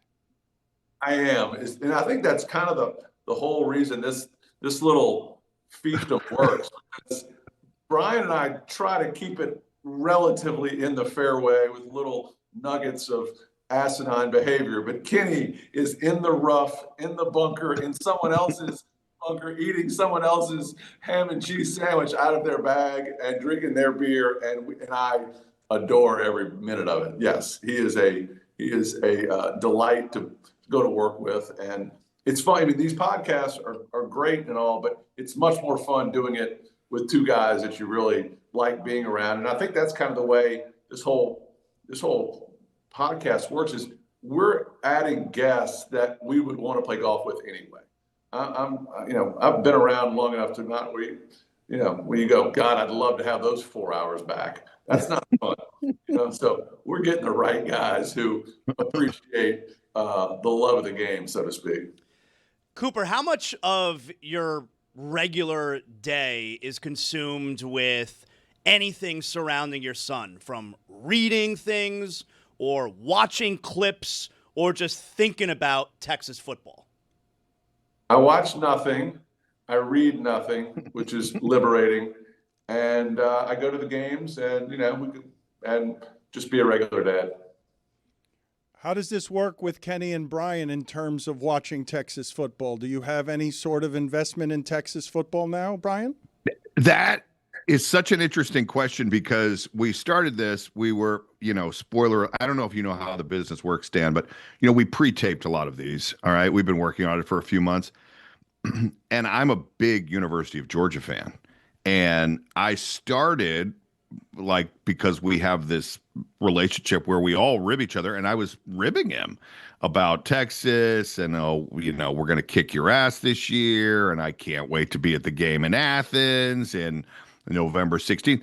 And now I've gotten to know him and I've gotten to really like him. And now I'm like, God, this is his son. What am I doing? This is weird. This is now my friend's son who's playing his balls off and playing for his life. And now what am I doing? And let me be clear. I'm still going to root for the University of Georgia, but I now I'm also rooting for them a little bit. It's funny, Dan, as you get older and you start to know people, you really, it's challenging to be loyal to a certain team. I mean, you meet guys and you pull for them, whether it's basketball or any sport. I grew up a Saints fan, but then you meet a good guy and he's all of a sudden, like Daniel Jones is a great kid. He had a tough time in Giants. I'm rooting the heck out of him in Indy, and it's just, you follow good coaches, you follow good people. And, I admire the folks who are just hardcore. They love their team. I don't care if, Saddam Hussein is calling plays. I'm pulling for him with all I got. That's not the way I'm lined up. I'm pulling for good dudes. Cooper, last year you made headlines, intentionally or unintentionally, when Texas was taking on Oklahoma. And the headlines were really your hat, which some would describe as a bit much or ridiculous. Where did you buy this hat? How do you travel with this hat? It seems like you can't even see around the front of it. Yes.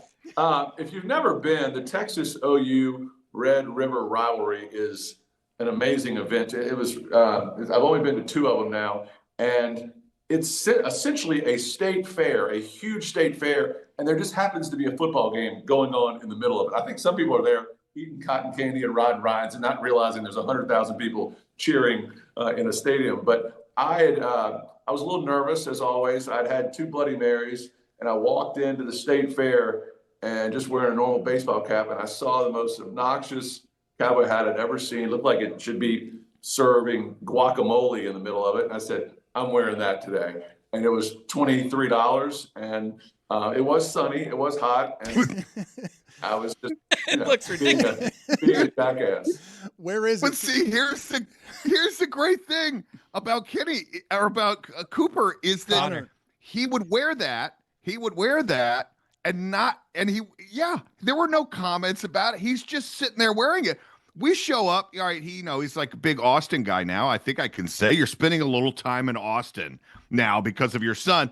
And we show up to do a recording. He's wearing a full-on, like, snappy, bangly shirt with a respectable guest with no comment, no, like, we commented. Apology. It looked like his commented, mom buddy. dressed him up. The Cub Scouts were having Western Pioneer Days or something, and little Coop. Do you have the shirt to show us, Coop? Can you pull it out? Because it was No, he's in someone's laundry room. I mean, I had a little internet panic this morning. It was out, so I had to get in a car and I broke into a friend's house. That's where I'm in. I'm literally, if I'm arrested in mid-show, it's because I broke it in the alarm. I don't know how to fix it. It's just Hey, Dan, can I just say the whole relationship, and we really do get along well. But I'd met Cooper a few times and worked with him. Brian just from TV, and just immediately, we just start joking around. They like to give me. I'm the old guy. I have an unconventional game. I'm the Jameis Winston of golf, if you will. But our whole relationship almost spoiled because Brian is an addictive gambler and has to bet on the game. And so he sets up this game. I'm like a 20. I don't even have a real handicap. I took down Austin Reeves, that poor bastard, the Lake. He's a great player, and I made him lose because of my inefficiency. I accept the blame. But they took money off me day one and day two. In our first meeting. We need a fourth. I'm going to be posting. I'm going to be posting this video. I don't care if anyone looks at my Instagram or not, but you're going to want to see it today. I've got this video. I'm posting it today of Kenny Mayne putting, and then Dan, you're going to understand exactly why Cooper looks at Kenny the way that he does. No. Some people think it's cheating. I'm a vessel of the history of golf, and I'm paying respect to the great late Sam Snead. I emulated his putting style as a youth, and here I am today still doing it. Kenny, you are a rudderless vessel, just combing waters that have never been swum in before. Hey, Dan, can I take the Bills on the Eliminator? Because I'm doing my forum right now. We got a tournament on Wednesdays. You guys are dead down there, right? We Need a Fourth is the name of the podcast. New episodes releasing every Monday on the SiriusXM app. Full episodes on the Smartless Media channel on YouTube. We've got a game we're going to play for you, Real or Fake Podcast. I would have guessed this was a fake one. Kenny Mayne, Brian Baumgartner, and Cooper Manning, because why would those three people get together? But before we do that, Cooper, can you give me, in the Manning household, the greatest fight between the three brothers that is still talked about to this day in childhood or anywhere in life is what? Well, we lived in the Garden District in New Orleans, and it's kind of these old historic homes. Everything's old in New Orleans. But they would have these little old ladies that would tour the Garden District, and they would walk by. And so we'd be out there throwing football, and every now and then when a big tour group would come by, we would stage a big fight and just start arguing, and then F-bombs, and then all of a sudden it's just hammering. And these little old ladies, instead of taking pictures of beautiful houses, are just taking pictures of three jackasses rolling around in the front yard, beating the hell out of each other. So it made for, I thought it elevated the trip. These people from Europe, so I thought at least they get a little taste of something in New Orleans they might not forget. Chris Cody, let's hit the imaging and let's play our new game with Cooper, Kenny Mayne, and the Bomber.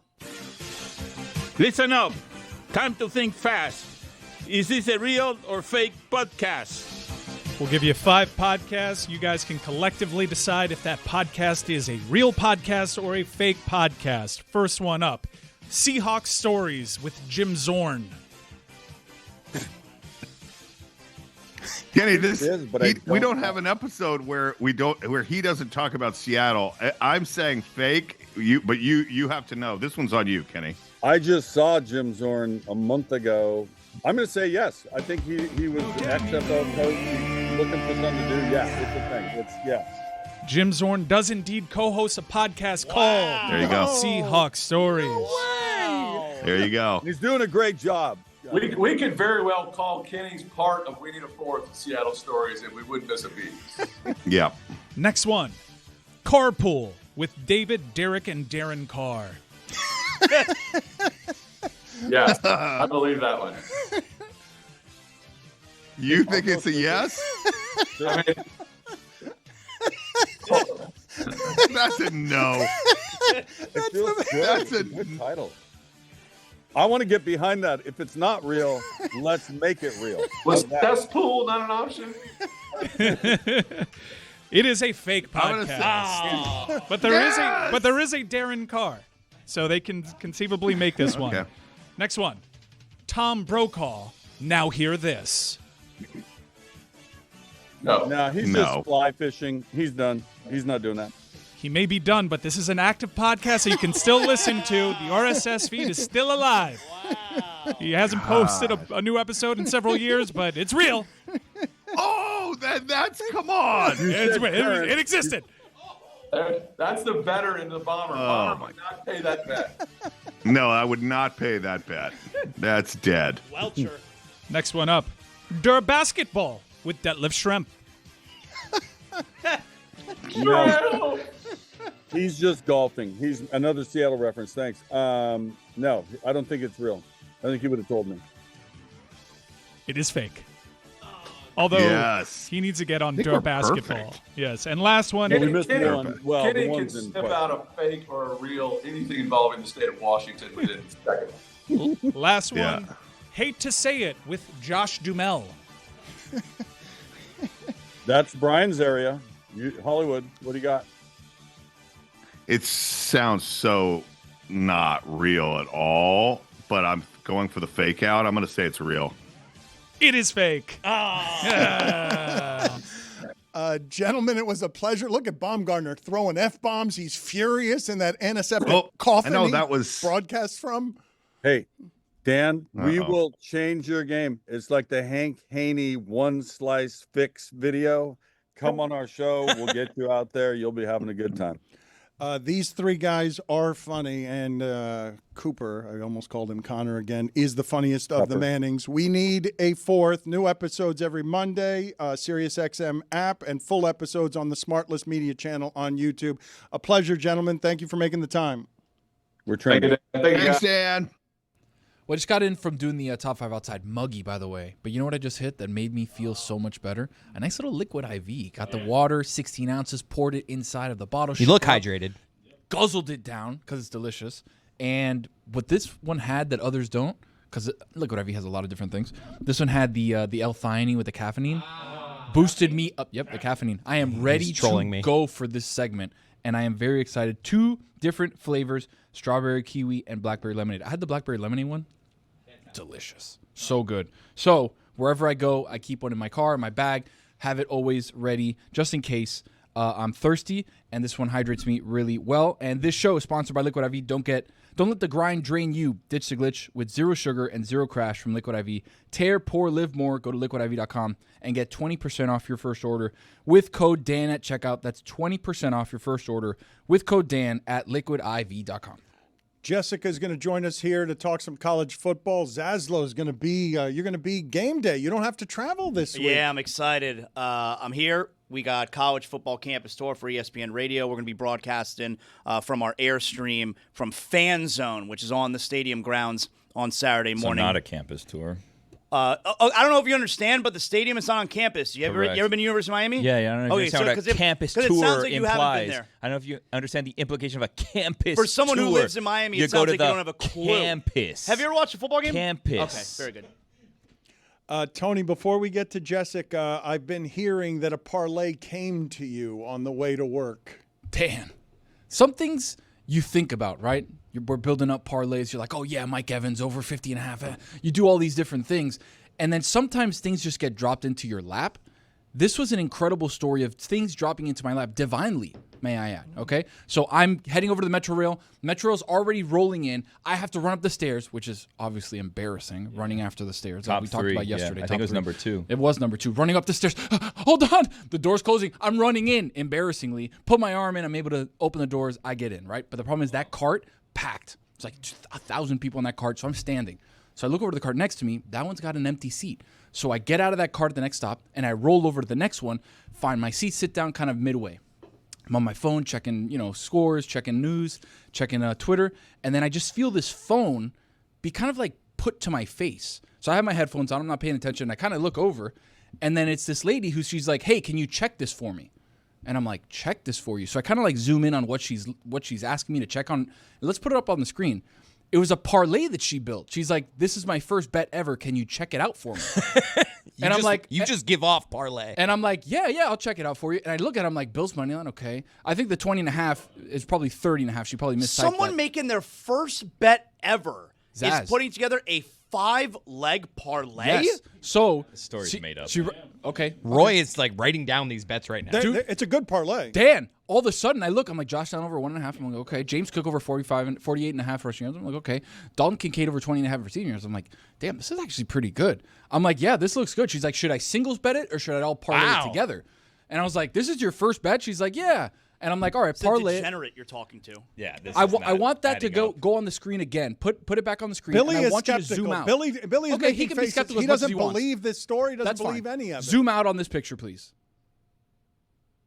Zoom out on this picture. Keep going. Yeah, Keep going. It seems like it's real. Keep going. I need more. I don't think that's all you got. That's okay, all they got. Yeah. So they took a picture of your phone.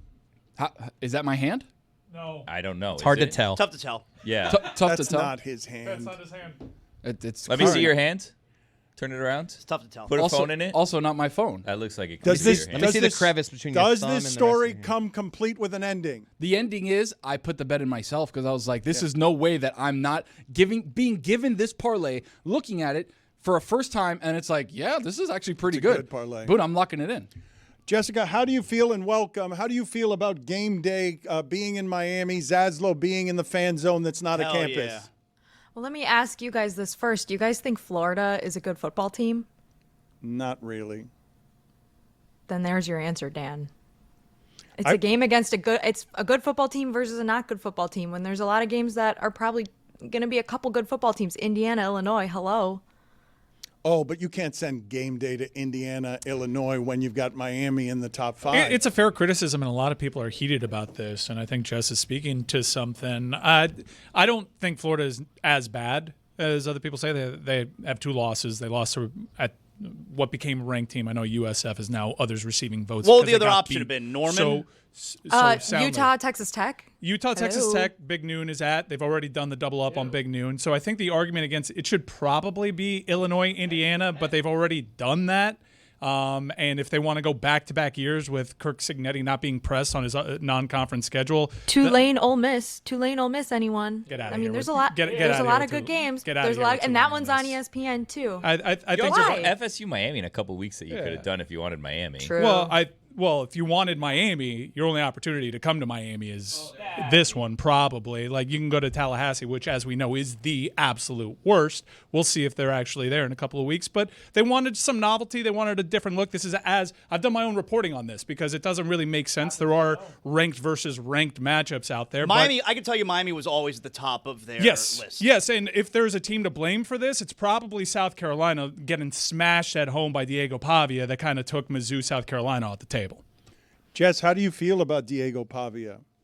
I think he's the front runner for the September Heisman this year, Dan. There's a lot of SEC quarterbacks so far this season that have disappointed us. Garrett Nussmeier, Lenora Sellers, obviously he's dealing with injury too. DJ Lagway, Arch, of course, who was actually the front runner for the real Heisman, and that probably is no longer the case.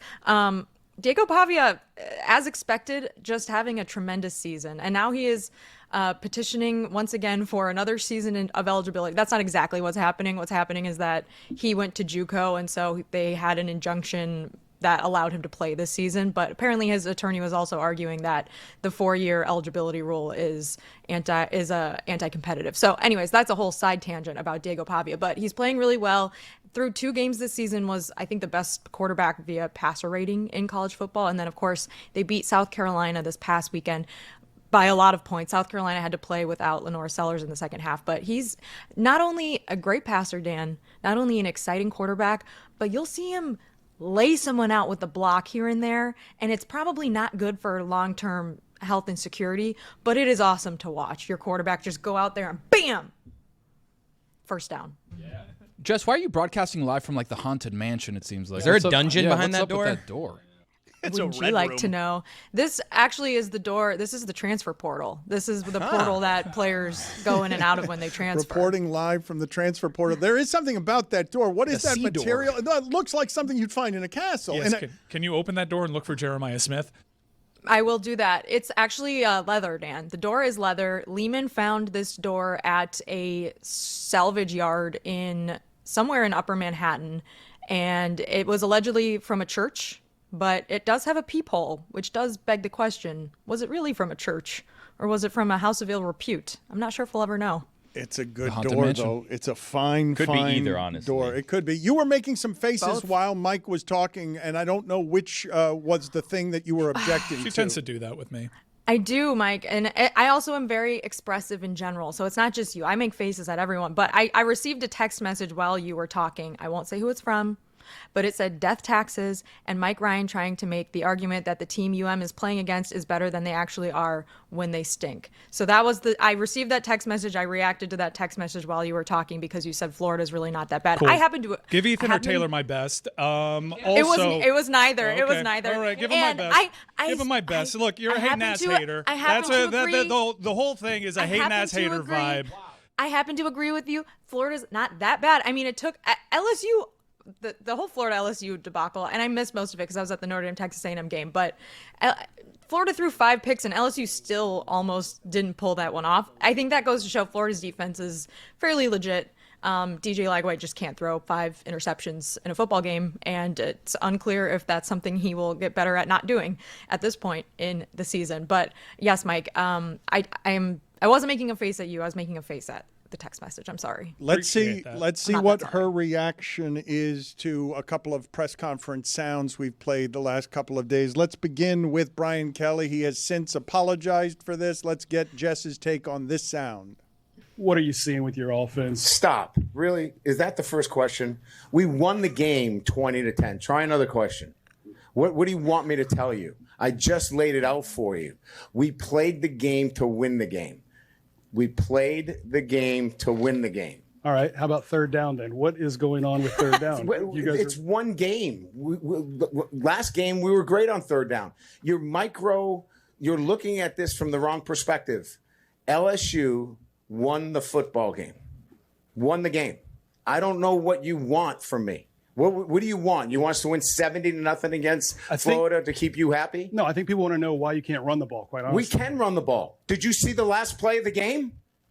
That's all you need. You just need one. There's a ridiculous questions. And I'm getting tired of it. That football team just worked their tail off to get an SEC win, and you want to know what's wrong. You know what? You're spoiled. You're spoiled. This team is 17-1 at night. 17-1. Give them some respect. How about that? Give them some respect instead of micro-analyzing every little thing. This is ridiculous.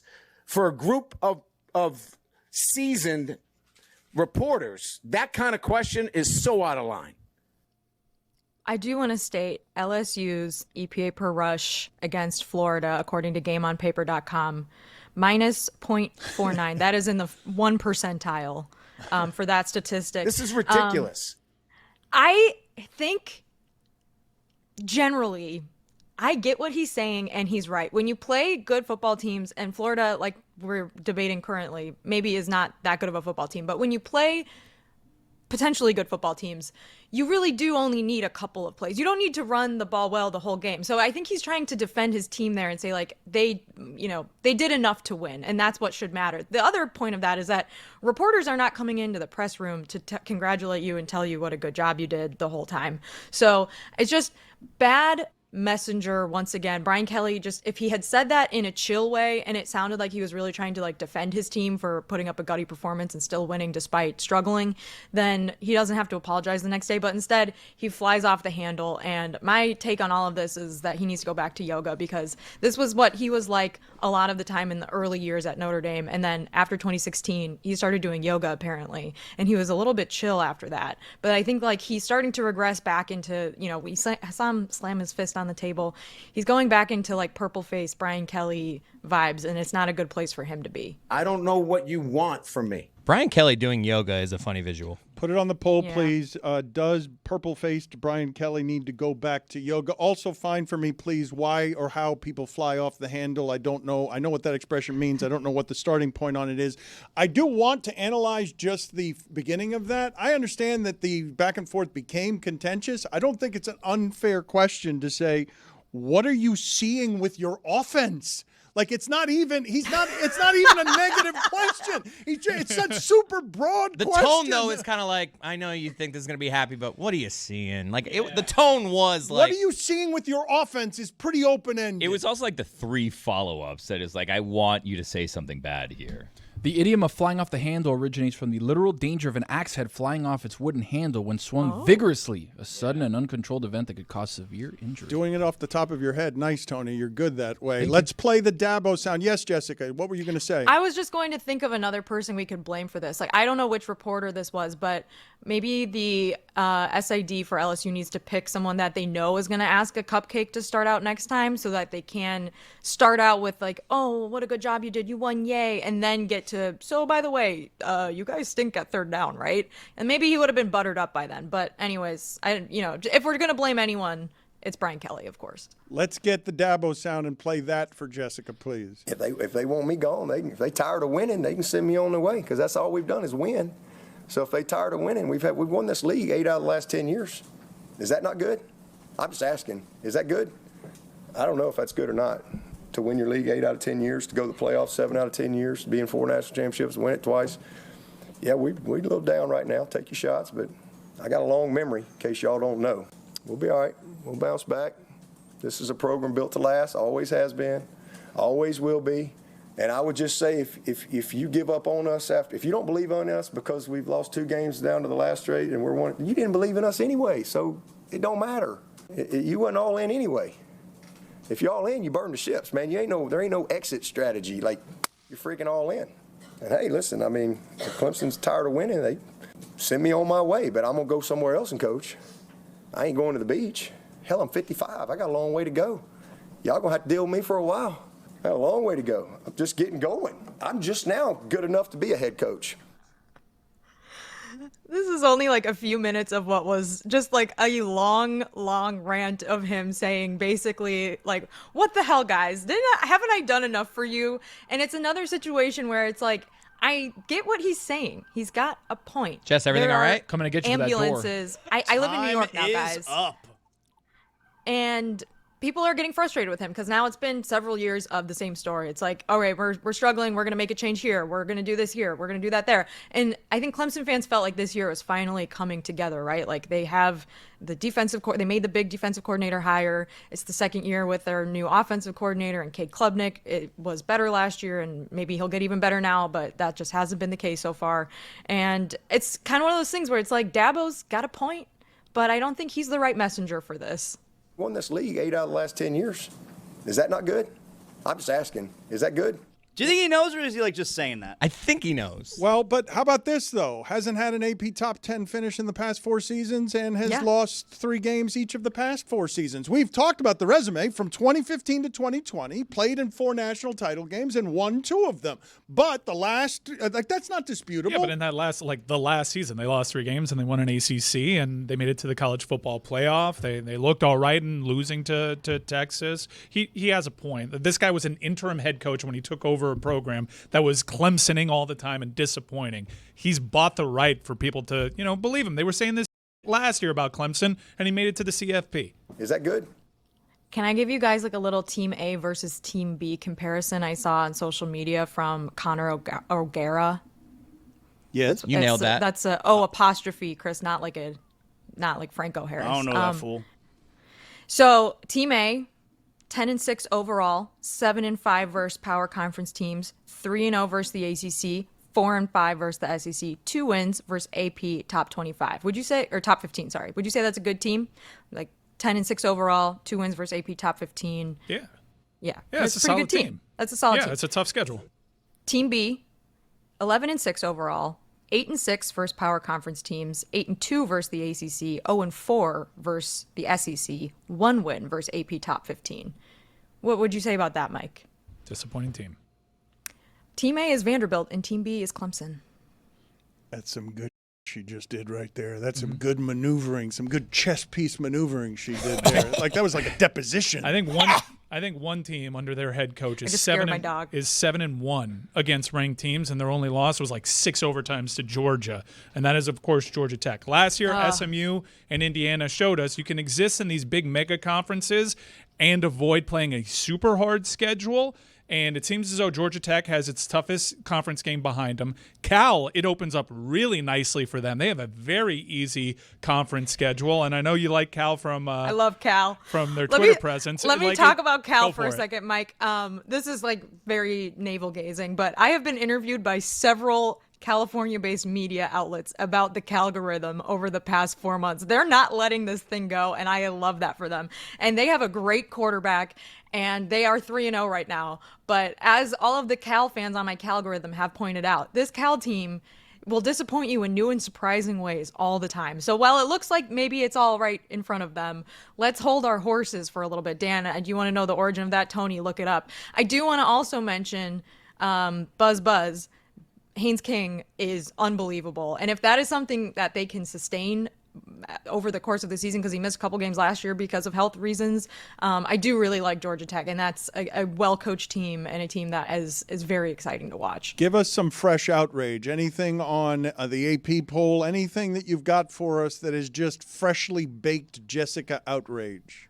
I will give you something, Dan. This has been a trend that I've seen pick up steam this season. I know there's a very popular college football podcast that sort of does this on their show. And I think that, we'll get into it. So I have noticed more and more that I have seen people on social media especially go after individual AP poll voters and not just be like, wow, your ballot sucks, did you forget that this game happened? But like literally go on witch hunts and like attack these people. And it's gotten very personal. And I think that probably should stop. Like, I think it's one thing to be like, this ballot sucks, do better. And I think it's another thing to just go way over the top and like go on these witch hunting campaigns against AP poll voters. Because guys, guess what?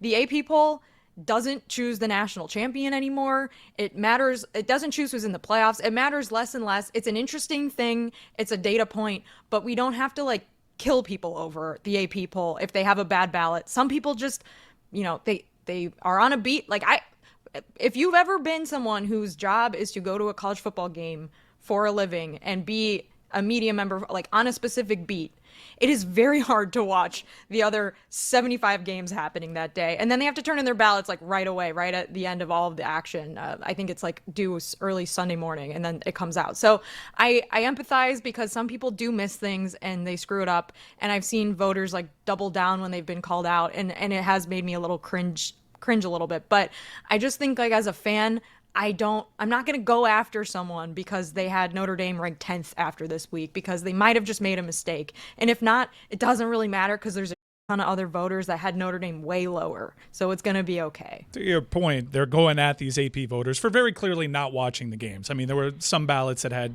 Florida ranked 10th and USF unranked after USF beat Florida. But the coaches don't watch the games either. Like if your main central point of attack is you're not watching the games, like there's no way the coaches watch the games.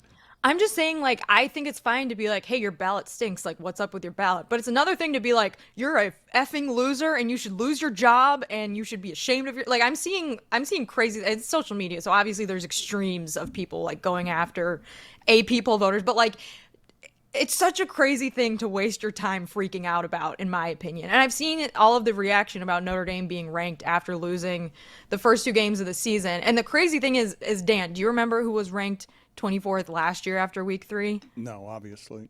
Of course you don't, because it doesn't matter. It doesn't matter, guys. It really doesn't matter right now. I do think the media needs to cover a little more, though, if we're killing AP voters and doing literal witch hunts. It's not something I've seen reported anywhere. Just for the record, to counterbalance, it seemed to have mattered when it came to where game day selected. Well, that I'm not talking about rankings. I'm talking about my own eyes. I've watched Florida play 3 games now, and they're just haven't been very good. It was Illinois. What was Illinois? It should have been the choice. Ranked Illinois. 24th last year after week 3. Oh, wow. Oh, really? Yeah. Oh, okay. Interesting. Thanks, Billy. Sustained. That's interesting. Well, let's talk about Illinois and Indiana. That's the first. Sorry, I was trying to hit the Wild Billy Wednesday sound, and I hit the wrong sound. We're out of time, Jessica. Thank you for being on. We'll talk. Let me give you my stat. Getting All right. time again. Finish us First off. ranked matchup between Indiana and Illinois since 1950, I believe. I mean, come on, that's electric. Go Midwest. We'll get to Juju here in a second. I urge you to check out the chemistry that he has with Trista DLS Hoops. We'll talk about that in a second as well. Before, $5, Juju, for a fine right off the top. $5 for your microphone behavior. Mike and Chris Cody, what can you tell me about your Cyclones? What can I tell you about that, honestly? What can I not tell you? Because everything's happening at the High Life Fronton right now. It's the best team we've had in years. I smell it again. It looks different on the Fronton right now. The team 1-1 right now? No, we're 1-1-1. You dick. That's the best team. We had 3 matches in 6 days. 3 matches in 6 days. We got stronger each and every match. We lost the first one. We had a difficult injury to Bueno that absolutely hurt our chances. What do, Robin? You come in. We battle back from 2 matches down, and on Friday, magical night at the Fronton, one of the most electric crowds in the history of the world's fastest game. We secure a draw. And last night at the Magic City Fronton, the Cyclones dominate the Chargers 5-1 on the day. Robin, that's a football team. He's right. Unda is a revelation. He is. It has to look a certain way. Put it on the poll. We have said that from day one. And it's starting to look a certain way around the Cyclones. Smell a certain way, too? Smell a certain way? We smell a certain way. The Fronton was rocking on Friday night, Dan. If you were only there. Best draw in highlight history. It does smell like cigarettes. It was our 2017 Notre Dame game. Wow. Everybody left with a smile on their face. You never would have thought to have seen so many smiles leaving a draw in your entire life, but that's what we delivered on. It was electric, and we dominated the Chargers. We are top of the table. Now, it could be because we've played the most games. Again, 3 matches in 6 days. That's crazy. But we are top of the league right now. We might have Unda on the show. Put it on the poll, please, Juju, when you get a moment. Is Unda a revelation? The Unda taker! What do we have going on at LebatardAF.com? Juju has his own styles that we are putting up there. What do we have, Juju, that you're excited about over there? Yes, sir. I made a shirt celebrating one of the most iconic sayings that we've had around here in a while. You feel me? For my brother Zaslow, welcome to the family. Thai food shirts are now available at LebatardAF.com. Grab your one ASAP. Wow. Juju makes some cool, stylish stuff. Check it out at LebatardAF.com. The Seattle Storm last night, Juju, season-saving, and I didn't think that Vegas was something that can be stopped by anybody. Right. They came together like the Avengers last night. Erica Wheeler, Nneka Ogumage, Gabby Williams, Skylar Diggins in the clutch to give Vegas their first loss in 17 games. Now they got to go back to Vegas and win a must-win to go to the semifinals. You never know. Juju, Paige Beckers, that's a no-brainer right there, yes? Yeah, absolutely. I think the vote was 70-2 from her and Sonia Citron on Rookie of the Year. She deserves it. Even on that terrible team, dare I say, she still, man, she shined every single game you saw her this year. She deserves the Rookie of the Year. Juju, it hurt you to say bad things about teams, right? You didn't even want to say terrible. They've got the worst record, do they not? Like they won 9 games. What about the 9 that they won? Why can't you just say they're terrible if they are indeed terrible? You just want to be so positive that you can't say the team that's won less than any team in the league is terrible. I think the Connecticut Sun, they lost more games than them, but I don't know. I try to lead with positivity in most cases. All right, let's do some positive stuff then with the polls and with Molly Kiram at First Take, because she leaves now after a while, and First Take obviously has been something for many years that stars the 2 men, and then there's a woman who's a moderator who has a hard time getting a word in edgewise, but that is not an easy job to do. What was your reaction to the news that she is leaving First Take? Right. It was pretty abrupt. It was a rumor that she would be leaving at the end of the year at first. And then overnight, she announced her immediate departure. And I just want to take hats off to her, salute, hats off, literally, salute to her, man. Like, she had a great hats off, run. everybody. Hats off. Everybody, hats off. You all got hats. Hats off to Molly. Let's go, all of us. There you go. Yes, Billy, sir. a reluctant hat remover. Yes, sir, man. Like, she sitting between those guys and those voices, man. She did her thing, man. Salute. I hope she does even bigger and better things in the future. Do you have anything for us football related? We cannot have any segment around here that does not have at least some football. What kind of football thoughts do you have for us today? Bruh, Keenan Allen, salute to the great guy he is, still doing it. Back with the Chargers, back scoring touchdowns. That last year in Chicago does not count. He called it. We got to respect it. But after the game, he was talking a little smack to the cameras. And then it revealed, you see this, bro, Dan? what is going on with his shoulders? It's disgusting. He has the shoulders of the demon from hell. What are those things? It's like Bowser's. I have never seen shoulders like that before. Have y'all? Ugh. Never. So what happens when you break something? Those are apparently his AC joints. He's Should growing be down, right? Yeah, Like inside. He's growing new parts of his body. That's what it looks like. What happens when you don't tip your AC repairman? Hello. Is that just a broken part? What kind of injuries has Keenan Allen had that would make his shoulder look like that? To the audio audience, let's see if we can explain. It looks like the bone protruding from his shoulder is about an inch or maybe 2 inches of extra bone that is covered in skin. I'm with Juju Bowser vibes. Yeah, he had some injuries last year, but generally over his career, Keenan Allen considered one of the healthy guys. Right. I don't know how this is functional. Like, salute to him, but I was weirded out, and I think America is always keeping him in our prayers from this point forward. Keenan Allen's a Hall of Famer, yes? I don't think so. Let me check the stats. I don't think so. I mean, that's a dominant receiver. He's certainly a Chargers Ring of Honor guy. person. You don't put him in the Hall of Fame. Keenan Allen. He's close. He's close. Really a good player. He's certainly in the conversation of like most underrated receivers of his time. Pro Football Reference has him 55.52, 62nd all-time amongst receivers. Average wide receiver is 100.46. Yeah, I'm going no. I mean, that's a damn good career. But if you're over 50%, does that mean you're more likely to get in? Yeah, that's how percentages work. Yeah, but it's like still doesn't feel like it's still an F in school. 6,000-yard seasons for him. I mean, it's not Mike Evans. No double-digit touchdown seasons either. Yeah, that's going to hurt him as well. Let's talk a little about DLS hoops here and what it is that you're doing, because if people have not seen what Juju and Trista are doing, they're doing something that has a lot of chemistry in it, and they're covering especially the WNBA more than and better than most people are. Yes, sir. With it being the playoffs as well, we're trying to put more of a foot forward effort with this thing. You know, I know the world hasn't necessarily caught on to the W like they want to, or we want them to, but we have to be the consistent motor that runs. You know, NBA season is around the corner, so we're going to be talking a lot of NBA.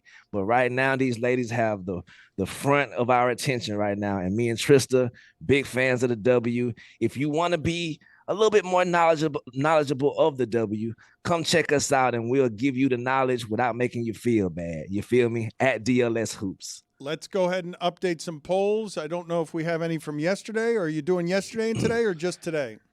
Yes, sir. Yesterday and today. Is Jim Harbaugh already an all-time great coach? Yes. 57% of the audience says yes, he is. Way to go, Zaz. Does Canelo Alvarez look like Blake Griffin's short cousin from Mexico? 92% of the audience says yes, he does. Wow. I don't think Blake Griffin is Mexican.